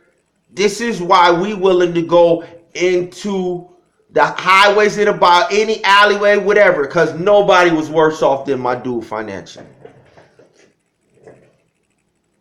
And all of these people are in this room to come and get inspired by this dude who used to be homeless and on the streets. We've been using this gentleman story. And he has been using us as young people to reach young people who talk like we talk, who walk like we walk, who come from where we come from. We have been using this system to attract ours, to break negative cycles and create new cycles of financial empowerment and development since 94, 95, 93. This ain't new for us. Well, once again, we're no longer content to compete on a small local level. It's time to take this across the country, across the world. It's time for us to compete in every neck of the woods where our people are being exploited. It's time to give access in every inner city community where our people's raw talent is being squandered and wasted. It is time to take it to a national level. And to do that, we need all hands on deck. To do that, we need as many people to make initial investments in 2020. We ain't talking about no charity. I'm not talking, listen. This is a business group. This is an investment group. Or if individuals want to come on and take the courses to develop the skills to have, like my man, well, you got the mentors who giving out their blueprints, and now we got markets, and you're going to give us access to markets, and you're going to provide the investment. Y'all want to come and learn the blueprints and get the doctorate in business ownership, so that I could take my children and my wife and my brothers and sisters, and I could take them through the same process once I learn the process. Once I get the doctorate in business, in the father's business ownership, it's a wrap. Like I said, it's layers to this. These individuals who already got a business model and a blueprint, they've already touched measures of wealth. For them, this is an opportunity to continue to grow their wealth in a market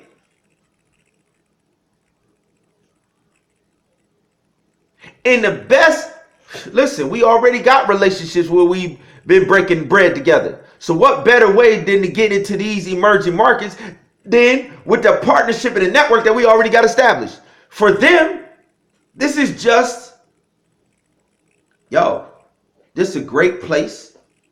Instead of sitting my money in a bank, I'm going to come over here and get 25, 50% return on my investment.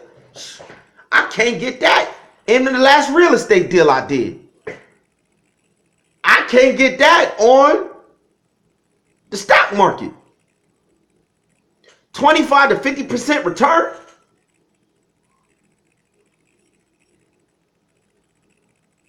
And all we do is we take whatever bread coming to the pot, we take it and we invest it in individuals starting their business education course and learning the skills. And we put them in position to apply the skills that they learned day one. They ain't about to go 7 years, 5 years down the road, and then we're going to give them a certificate and tell them, okay, now we got to go into... No. In 2020, all through 2020, they're going to be developing their skill and competing with these individuals, creating millions.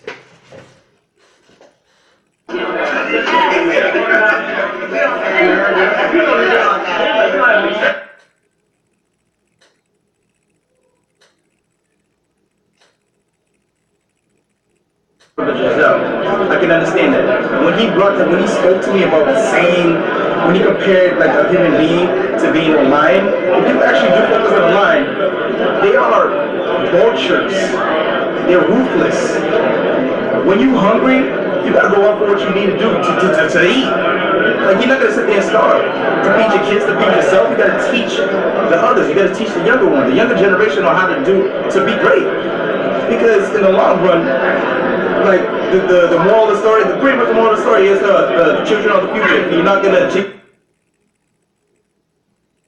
The moral of the story is the children of.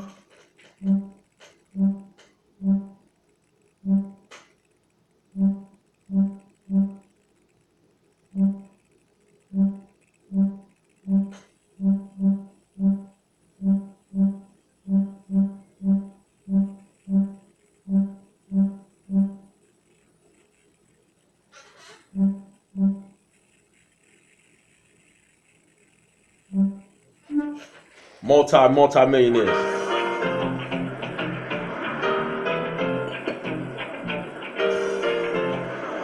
Go down.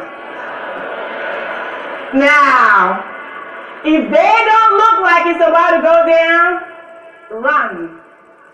All right. So this is a group of individuals who that already on you, in the right? business of teaching now, our people. Did C. Anthony do a fantastic job? This is already a group of individuals who've already, collectively, this group of individuals, in 2014, they did $200 million together in training these various people in these auditoriums on how to join their team, buy into a blueprint, and execute a business plan to get financial and economic empowerment for them and their families. This is what these people do. This is what these people do. And while they were doing that for these teams and these individuals, they needed inspiration to motivate these teams to get the best out of it. And everybody knows the number one motivational speaker in the world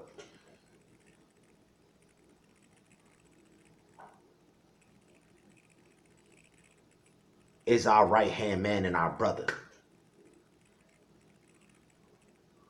E.T. the hip-hop preacher. So these individuals, They already are in the business of making our communities, making our future generations better than they were. They are already in the business of investing in breaking the cycles of the generational curses of poverty. You know, birds of a feather flock together. So for 3, 4, 5 years,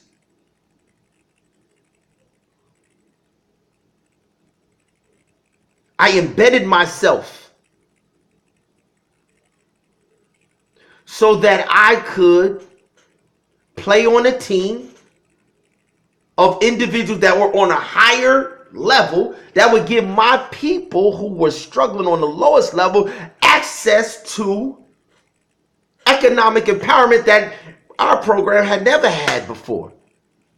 We had access to eat, but I ain't had access to 30, 40 people making top 1% income. This brings a whole new dynamic to the system that I'm showing y'all is in place. This is the final layer. I started on the bottom with the shorties and the families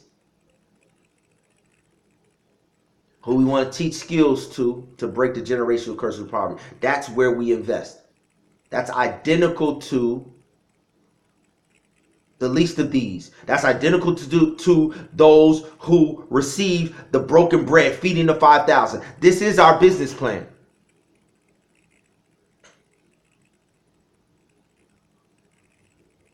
Our fives, our 5 loaves and our 2 fish comes in various different financial and economic forms.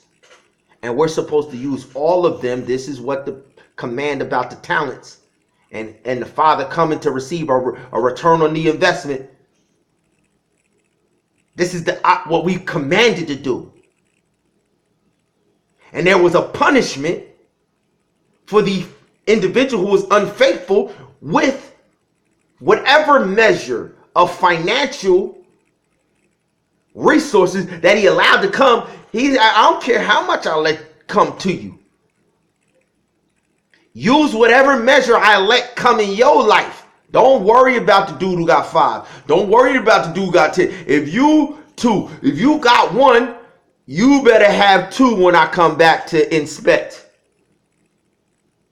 I'm just letting y'all know we have built a system that we can take to our people that's identical to a system that the world has in place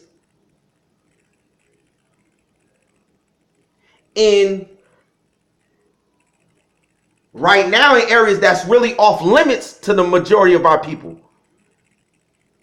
So I'm just coming back to our people who are used to doing home-based businesses, who are used to doing our traditional thing and making their money in US dollars. But now that we're in this technological age where they've created new markets, we got to compete in every market, yo. We can't let ourselves be out here and they over here generating millions and billions and we got the same access to computers and technology. And this is the last and final layer. I'm going to show y'all this layer. I'm going to show y'all this layer that shows y'all that from top to bottom we can compete. We ain't missing nothing in when it comes to giving our people the same exact resources that I showed you that they've given to their people. So as far as the actual the labs and the training facilities and the people who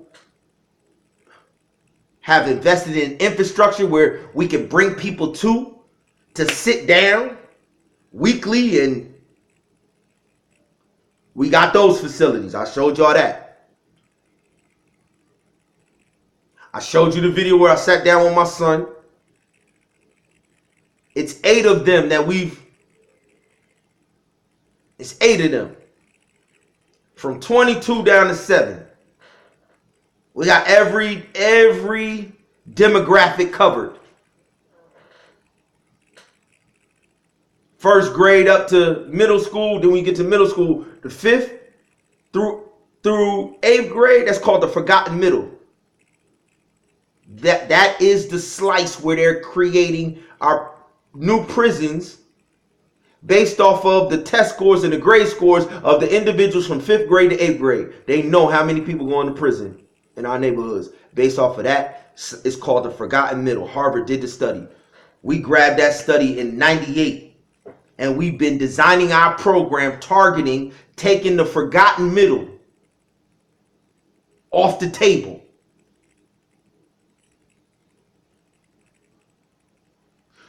So our young people act as E.T. acts. Our young people are the bar. Our kids are the models. Our kids are the reassurance that whoever is starting with us is going to be successful. They the proven track record. E.T. is the proven track record. It can be done. Whenever we bring E into the room, and when business people are telling people, listen, man, we got this goal, this the team, this my blueprint, this how I made my millions of da-da-da-da in the past. And if y'all new joining this team, this is you always got to have the bar set, the proof that it can be done. When you're trying to recruit new people to join the team, you got to have the bar set. We got the bar set. And then the individuals that we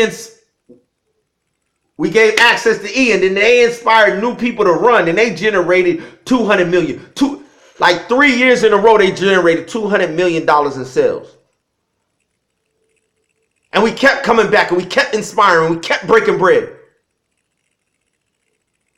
So now, when we need a pool of investors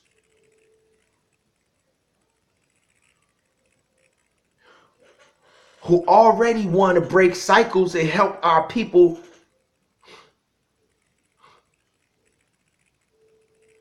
become economically empowered and also want to generate returns on investment for them and their family's future, yo, this is a win-win situation for our peoples.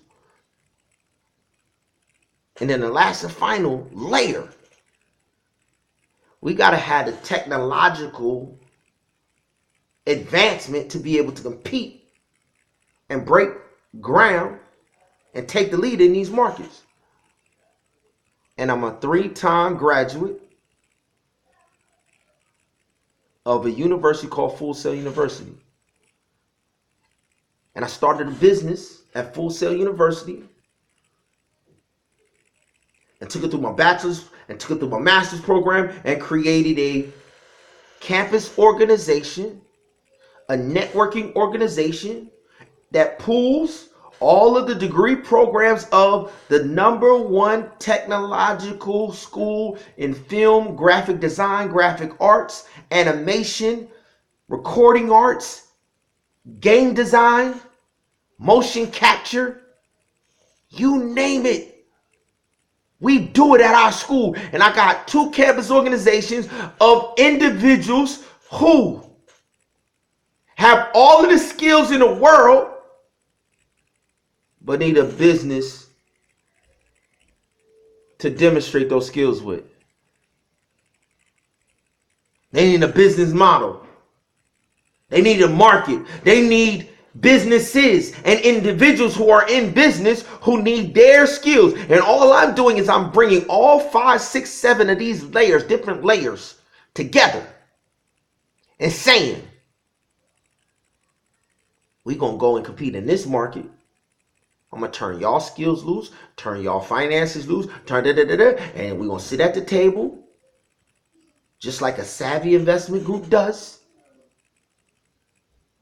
and say when these returns come back in, we chop them up 20, 20, 20, 20, 20, 20. And we're going to do this and do this and do this generation after generation. And these 7-year-olds who's learning these skills, by the time they 12 and 15, they're going to be, listen, they're going to be just like these dudes right here.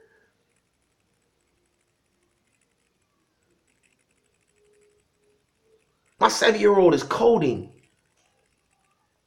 My 7-year-old is coding, writing code right now for applications right now. When we took him into the thing and we set up the science, technology, engineering, arts, and math lab for the kids in the community, he said, yo, I want to do that. They building robots, Boss Daddy, and all of that. So we started ordering him the kit to design the apps. And he just keep doing it over the next 4 or 5 years. Every year we got a camp. Every year my institution has summer camps for individuals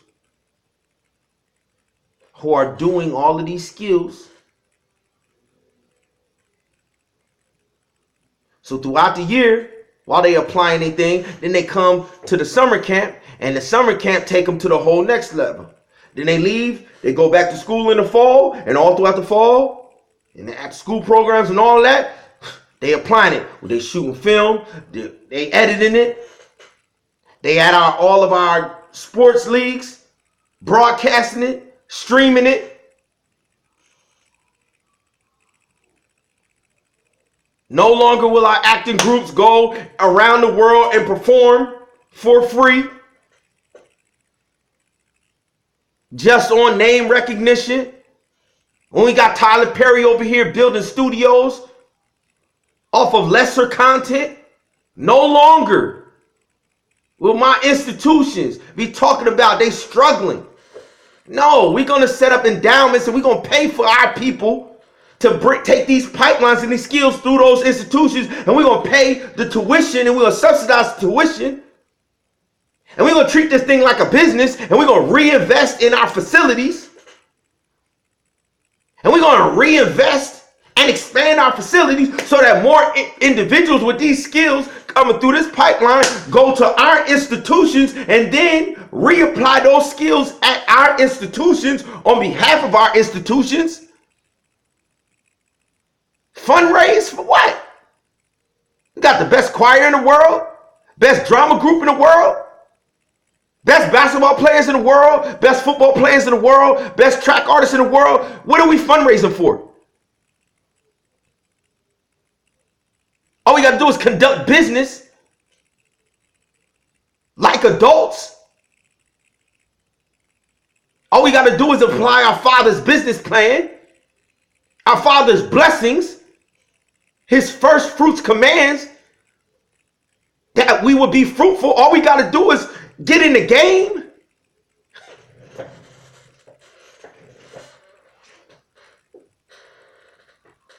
I'm just letting you know that the team that we've recruited, the team that the Most High God has allowed us to connect ourselves to.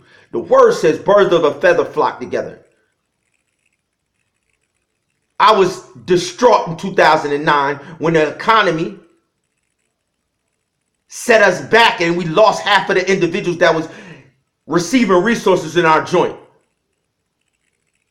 And I told God for like 2 years, yo, you got to put me in place to be able to develop and empower these homes from top to bottom financially, wherever the gap is. If it's in grandmama, if it's in mama, if it's in grandmama, mama, and daddy, I don't care where the gap is.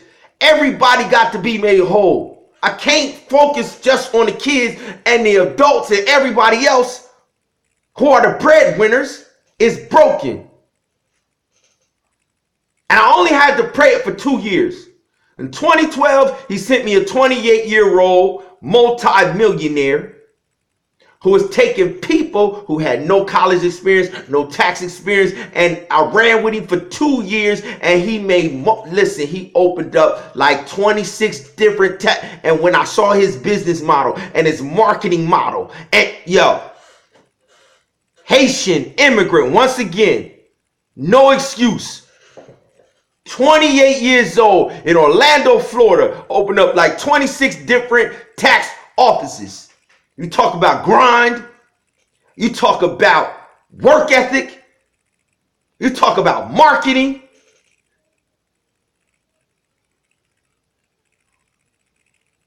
Those 2 years running with my dude in Orlando, Florida, Most High God said, yo, you want to make people whole? I'm going to put you in position with people. I'm going to put you on some teams. Right after that, I bumped into my main man, Saucony Scott, put me in touch with Thomas Felder. I ain't know Thomas Felder from Adam. He went to Oakwood and everything. I ain't know Thomas Felder from Adam. At this event, can you guys give it up? This is in Orlando, Florida. Mr. C. Anthony Harris. I was out of it. I was on a cruise. I listened to a voice message when I got back. My man Saucony Scott was like, yo, I got a partner of mine. He stayed in town. I need you to go see him. He went to Oakwood. Yo, the dude on fire. I know you doing some things with some people in the community, business. I know you be looking for business opportunities and all of that. You need to holler at Thomas. I go meet with Thomas. I say, yo, if you got a business plan, if you got a blueprint for success that I could take and introduce to other individuals, as long as they could follow instructions and directions, if you could teach it, I'ma duplicate it. That's all I'm looking for. He said, yo, that's all we do. That's all we do. And I ran with Thomas for like 3 years, all over the country for 3 years. And when I saw his presentation, the first slide he opened up with is, what's your why? What's your why? This lady on the stage. No, none of them know my man E.T. This is in 2014, 2015. No, none of them know E, but they all already talking about him. I leave the joint, I go get on the phone, call E. I'm like, yo, E, these cats is around here inspiring people to become economically free, and they using your inspirational videos. I'm like, yo, if we put the two groups together, yo, you might be able to, this might be a match made in heaven. I'm not even knowing Thomas went to Oakwood. Man, when I got them two dudes together and we ran across this country, and when they knew that we had to plug with E, and they could put E in front of their people who they already was getting on board with economic empowerment. Now when we could come back and say, listen, y'all was introducing people to a business plan. And here from 2011 to 2020, they have opened up new markets where they training people to do the same thing. But they're investing in currencies, cryptocurrencies, Forex, foreign exchange market. All the Forex market is they are betting on third world economies, the currency of third world economies, that so much business is happening now in Kenya that we believe that Kenya's economy is going to grow and the value of Kenya's dollar is going to grow. These individuals are making money in alternative currencies greater than they are in the stock market, greater than the dollar is going down. These people are investing. Robert Kiyosaki is investing in gold. Robert Kiyosaki is investing in silver. Robert Kiyosaki is investing in a real estate strategy and in specific commodities. 4 points to this billionaire's economic empowerment portfolio that he been going around the world giving out since the 90s. Yo, listen. They won't teach you in school. They got you buying liabilities. You need to buy only assets. This is how I do it. Here's my book, Rich Dad, Poor Dad. This man been giving out a 4-point economic empowerment strategy that I've been taking to the hood since the mid-90s. Not knowing that when I took E.T. and Thomas Felder in Atlantic City, that Robert Kiyosaki was going to be there the very next day.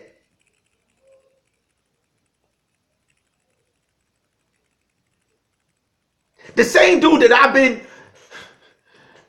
using since the 90s. Trying to get my peoples off the street. I gave them a car detailing business that somebody gave me at Oakwood. Half-day appointment book. But I'm like, yo, you got money coming in. Yo, this program got to be teaching these people a financial foundation. Robert Kiyosaki was giving it away for free. I invested 4 things.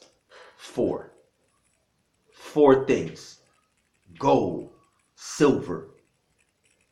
First thing I invest in.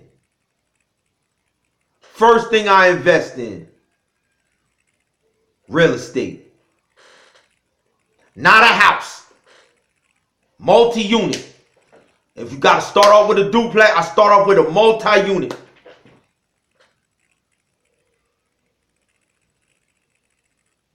So that the income coming in is more than the mortgage, more than the tax.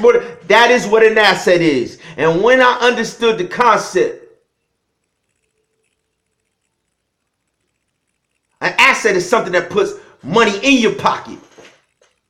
And then you got to create multiple streams. He say, I go out of the real estate, I go into the gold. I go out of the gold into the silver. I go out of the silver. Now I just chose the commodity of oil. But whatever other stream, you got to have 4 streams.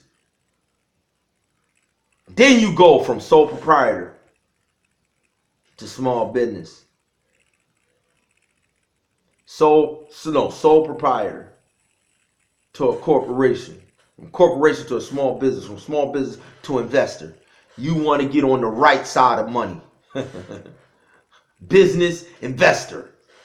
Get on the right side of money. Everything on the left side of money, you taxed. Get on the right side of money. When he broke down them little, I took that to some little dudes hustling hard. They got up off the streets. They got their life together.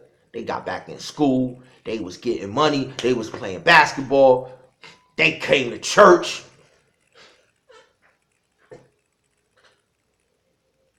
Yo, this system works, y'all. And now we got a place where individuals is creating generational wealth overnight. We gotta have our people. We gotta introduce. We got all of the layers. There's no reason why we not competing. There's no reason why we not over there. And I know it ain't about trust. Our track record is impeccable.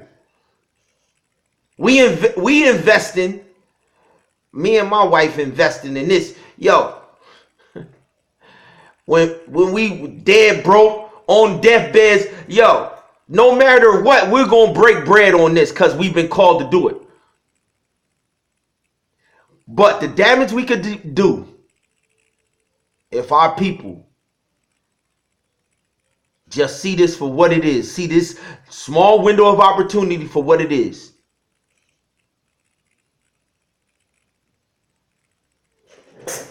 Let me show y'all one more thing. Health and wellness. Y'all want to do health and wellness? Let's do health and wellness.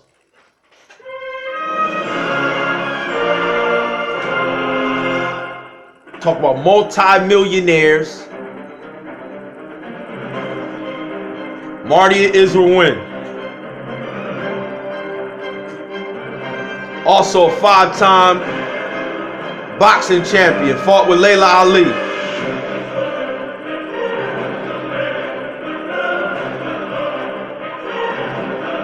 So this is a 55-day health and wellness challenge. It don't make sense to get your finances in order and your health ain't in order.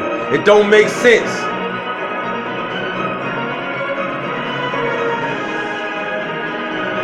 We talk about covering all of the bases. We talk about streams. We talk about competing for streams of wealth. You know how many, this is $1 trillion industry, yo. Health and wellness. So what I'm really saying is, once we get our people in the mind of investing in this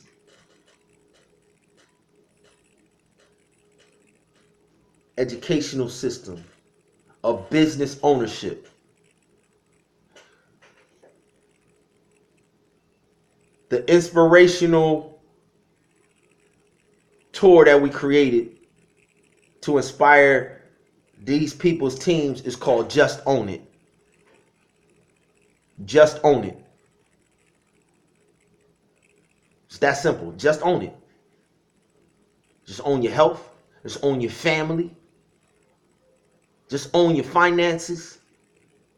Just own your own spiritual destiny. Just own your covenant. Just own it. Just own your children's future generational wealth. Just own it. That's what this movement is about. And this is a business education. Nowhere else do they have a doctorate level business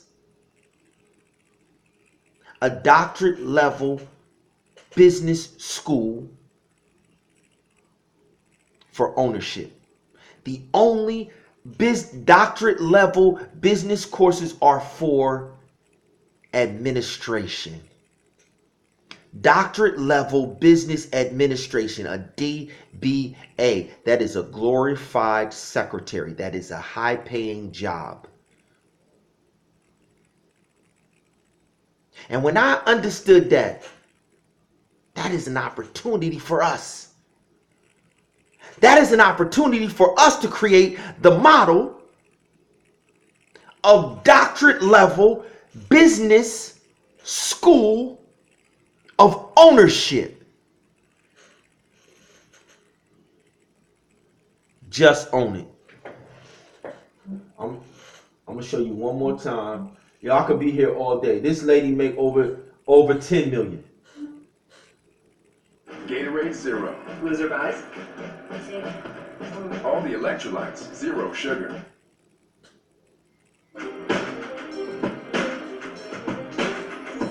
So we talk about putting together a team. A team who brings whatever they can bring to the table to bring out return on investment in this pipeline, in this ascension pipeline. Whether if you're the tech team that's enabling us to create the apps and create the gold mining rigs and operations, that takes investment. Tonight is our Diamond Christmas extravaganza, and we're in the home of my home, Tashina Pettiford, Diamond Platinum. Yo, this team is crazy, yo. This team is crazy.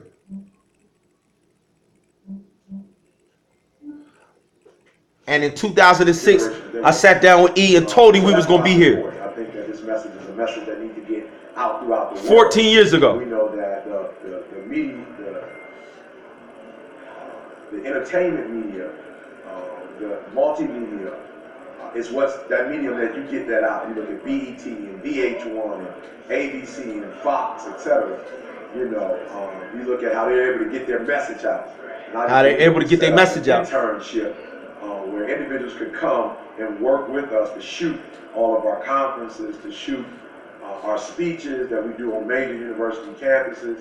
I think that this could become a tool that could really change the way not only we deal with our young trouble or our underserved population, but I think at the same time it could give exposure to that generation. They can kind of see, hey, these are the things that you guys are doing. Here are the solutions to some of the problems that we have. Right on something, you made some great points. And I've been blessed to be able to see where you've come from. Just going place to place with really no video camera at all. Just as soon as we said it, it was over with. And now I see that you do have a team. Carl here filming this, is heading up the media team.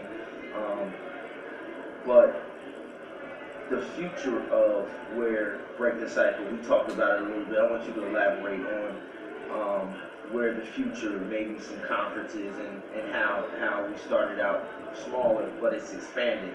So that's why we need to expand this media vision around Carl. All right, so what I'm saying in 2006, 14 years ago, 2006, I'm at the media school, and I come out to LA for a conference that we was doing annually, Crenshaw High School. And for the first time, we have cameras there. No, not first time. First time we had cameras was 3 years earlier in 2003 when we went to Omaha, Nebraska. Mr. Leon Burnett brought two cameras out when we was in Omaha. But Mr. Leon Burnett didn't have the capabilities to travel with us everywhere he went. So he was only there for Omaha, and then we did other events, and we had done Crenshaw the year before, no cameras. So now we're here at Crenshaw in 06, and he now, for the first time, has his media team that is his present day still media team. And so I'm realizing, we on the verge of being able to do this in-house. And so the conversation that I'm having with him is a prophetic one for how we're in position to harness technology. Understand, there's no Facebook at this time. There's no Twitter in 06. There's no Facebook. There's no Twitter. There's no Instagram. And I'm in Orlando. I'm in LA. And I had just created a professional networking site. Because me and my partners felt like MySpace was all about dating. MySpace was Facebook before there was Facebook. And we like, it ain't professional, We just want somewhere where our people can put up, I'm a filmmaker. This the films I've done. This the stuff I got in the pipeline.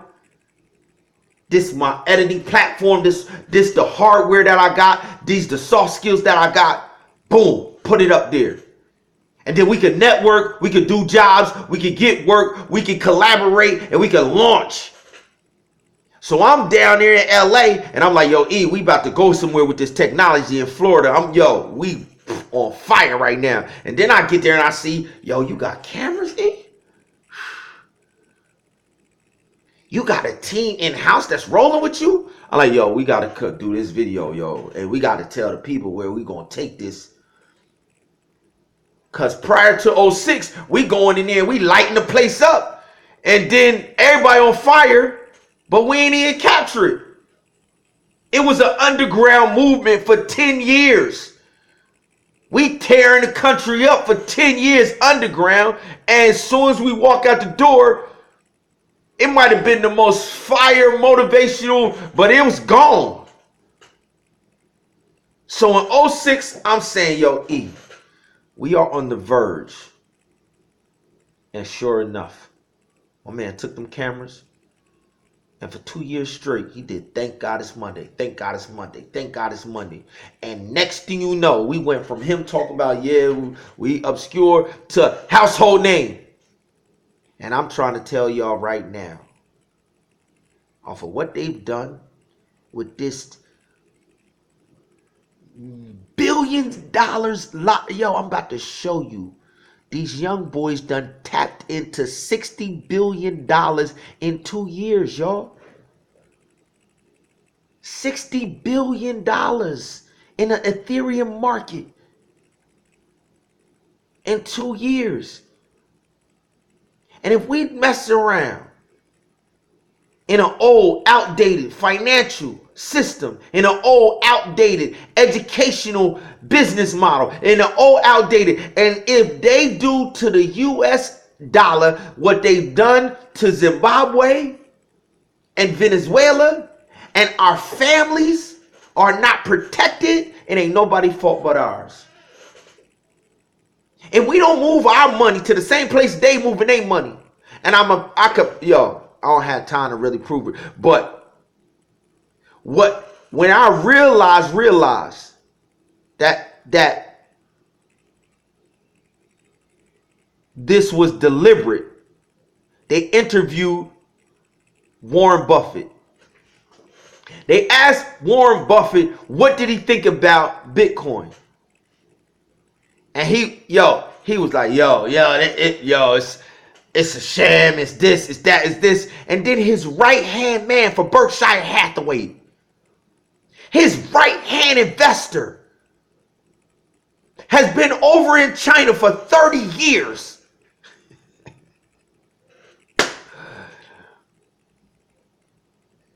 See, they know when Warren Buffett say, I'm putting money over da-da-da-da, then people gonna think,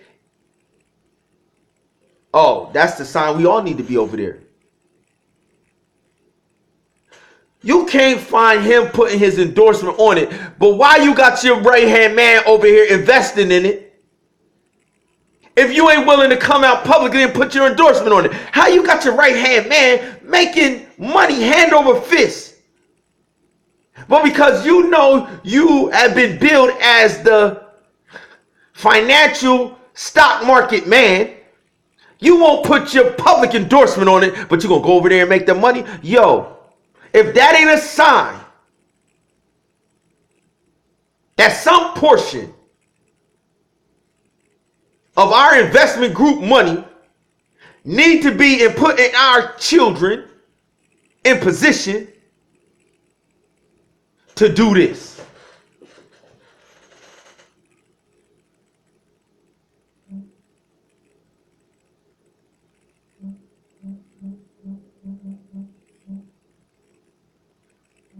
They won't admit, but they over there.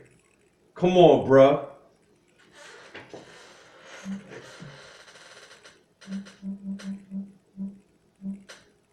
He said you should be the head and not the tail.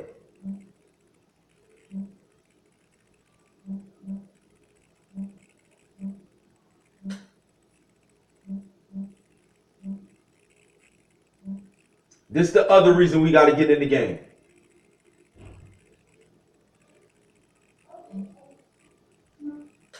I think there is a lot of that, and I didn't realize it when I was younger because I was quite sheltered, but now I see it, so.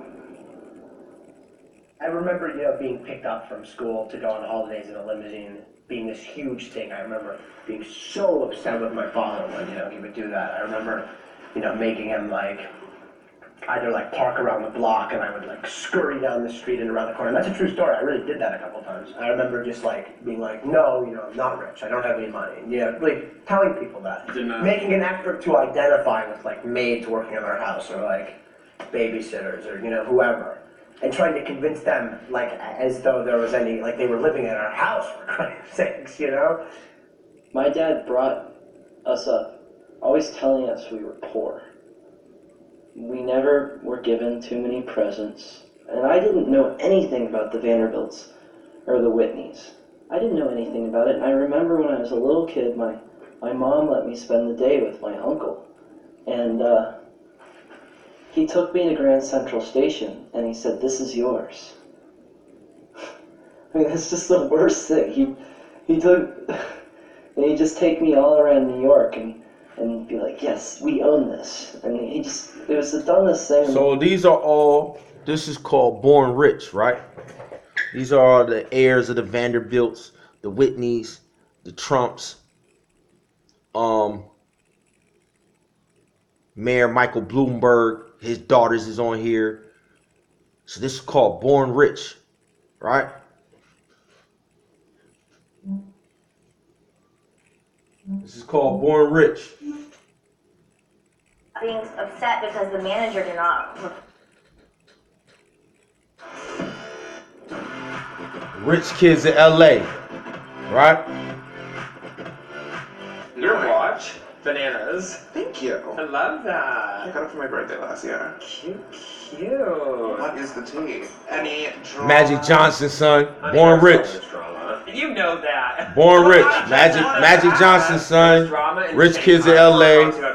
This is Started with her being upset because the this is Born Rich. This is why I need our people to get in the game and take control of the pipeline, because when I say our number one investment strategy is to recycle wasted talents, let me show you what we're talking about when we say wasted. The amount of money that is coming into certain families' hands in the U.S. is being wasted and squandered. And God is calling us to put people in position, like he put his disciples in position. And he trained his disciples in position. Individuals who he knew would be faithful. So that when he opened up the windows of heaven and poured out blessings, that there should not be room enough to receive it.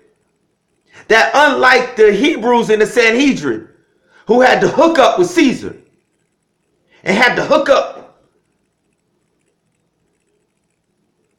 with Herod, he removed that hookup out the way.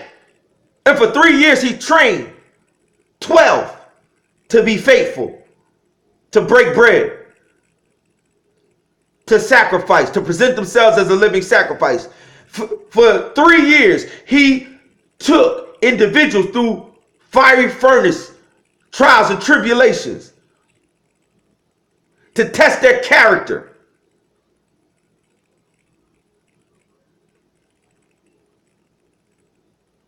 So that when he went back home to the Father and he poured out the Comforter, that faithfulness would ensue. Because what you're about to see is going to be unfaithfulness.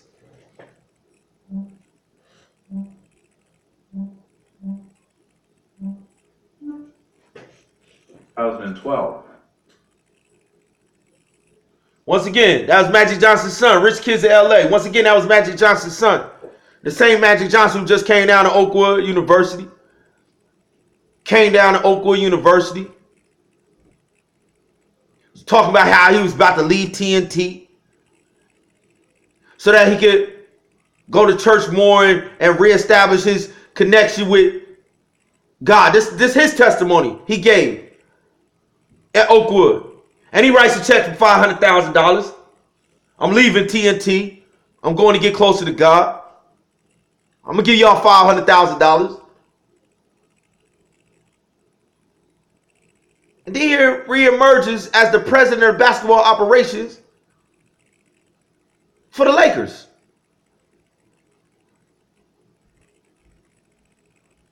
And then the Lakers,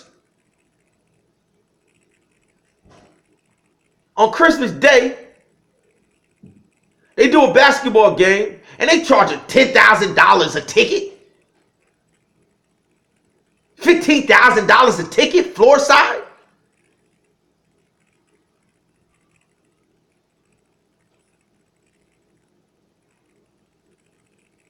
And they would have pat LeBron James on the back for opening a school in Akron, Ohio.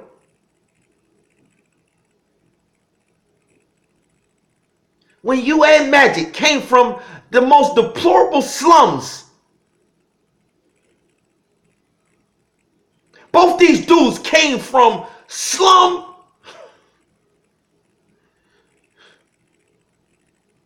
came from the least of these.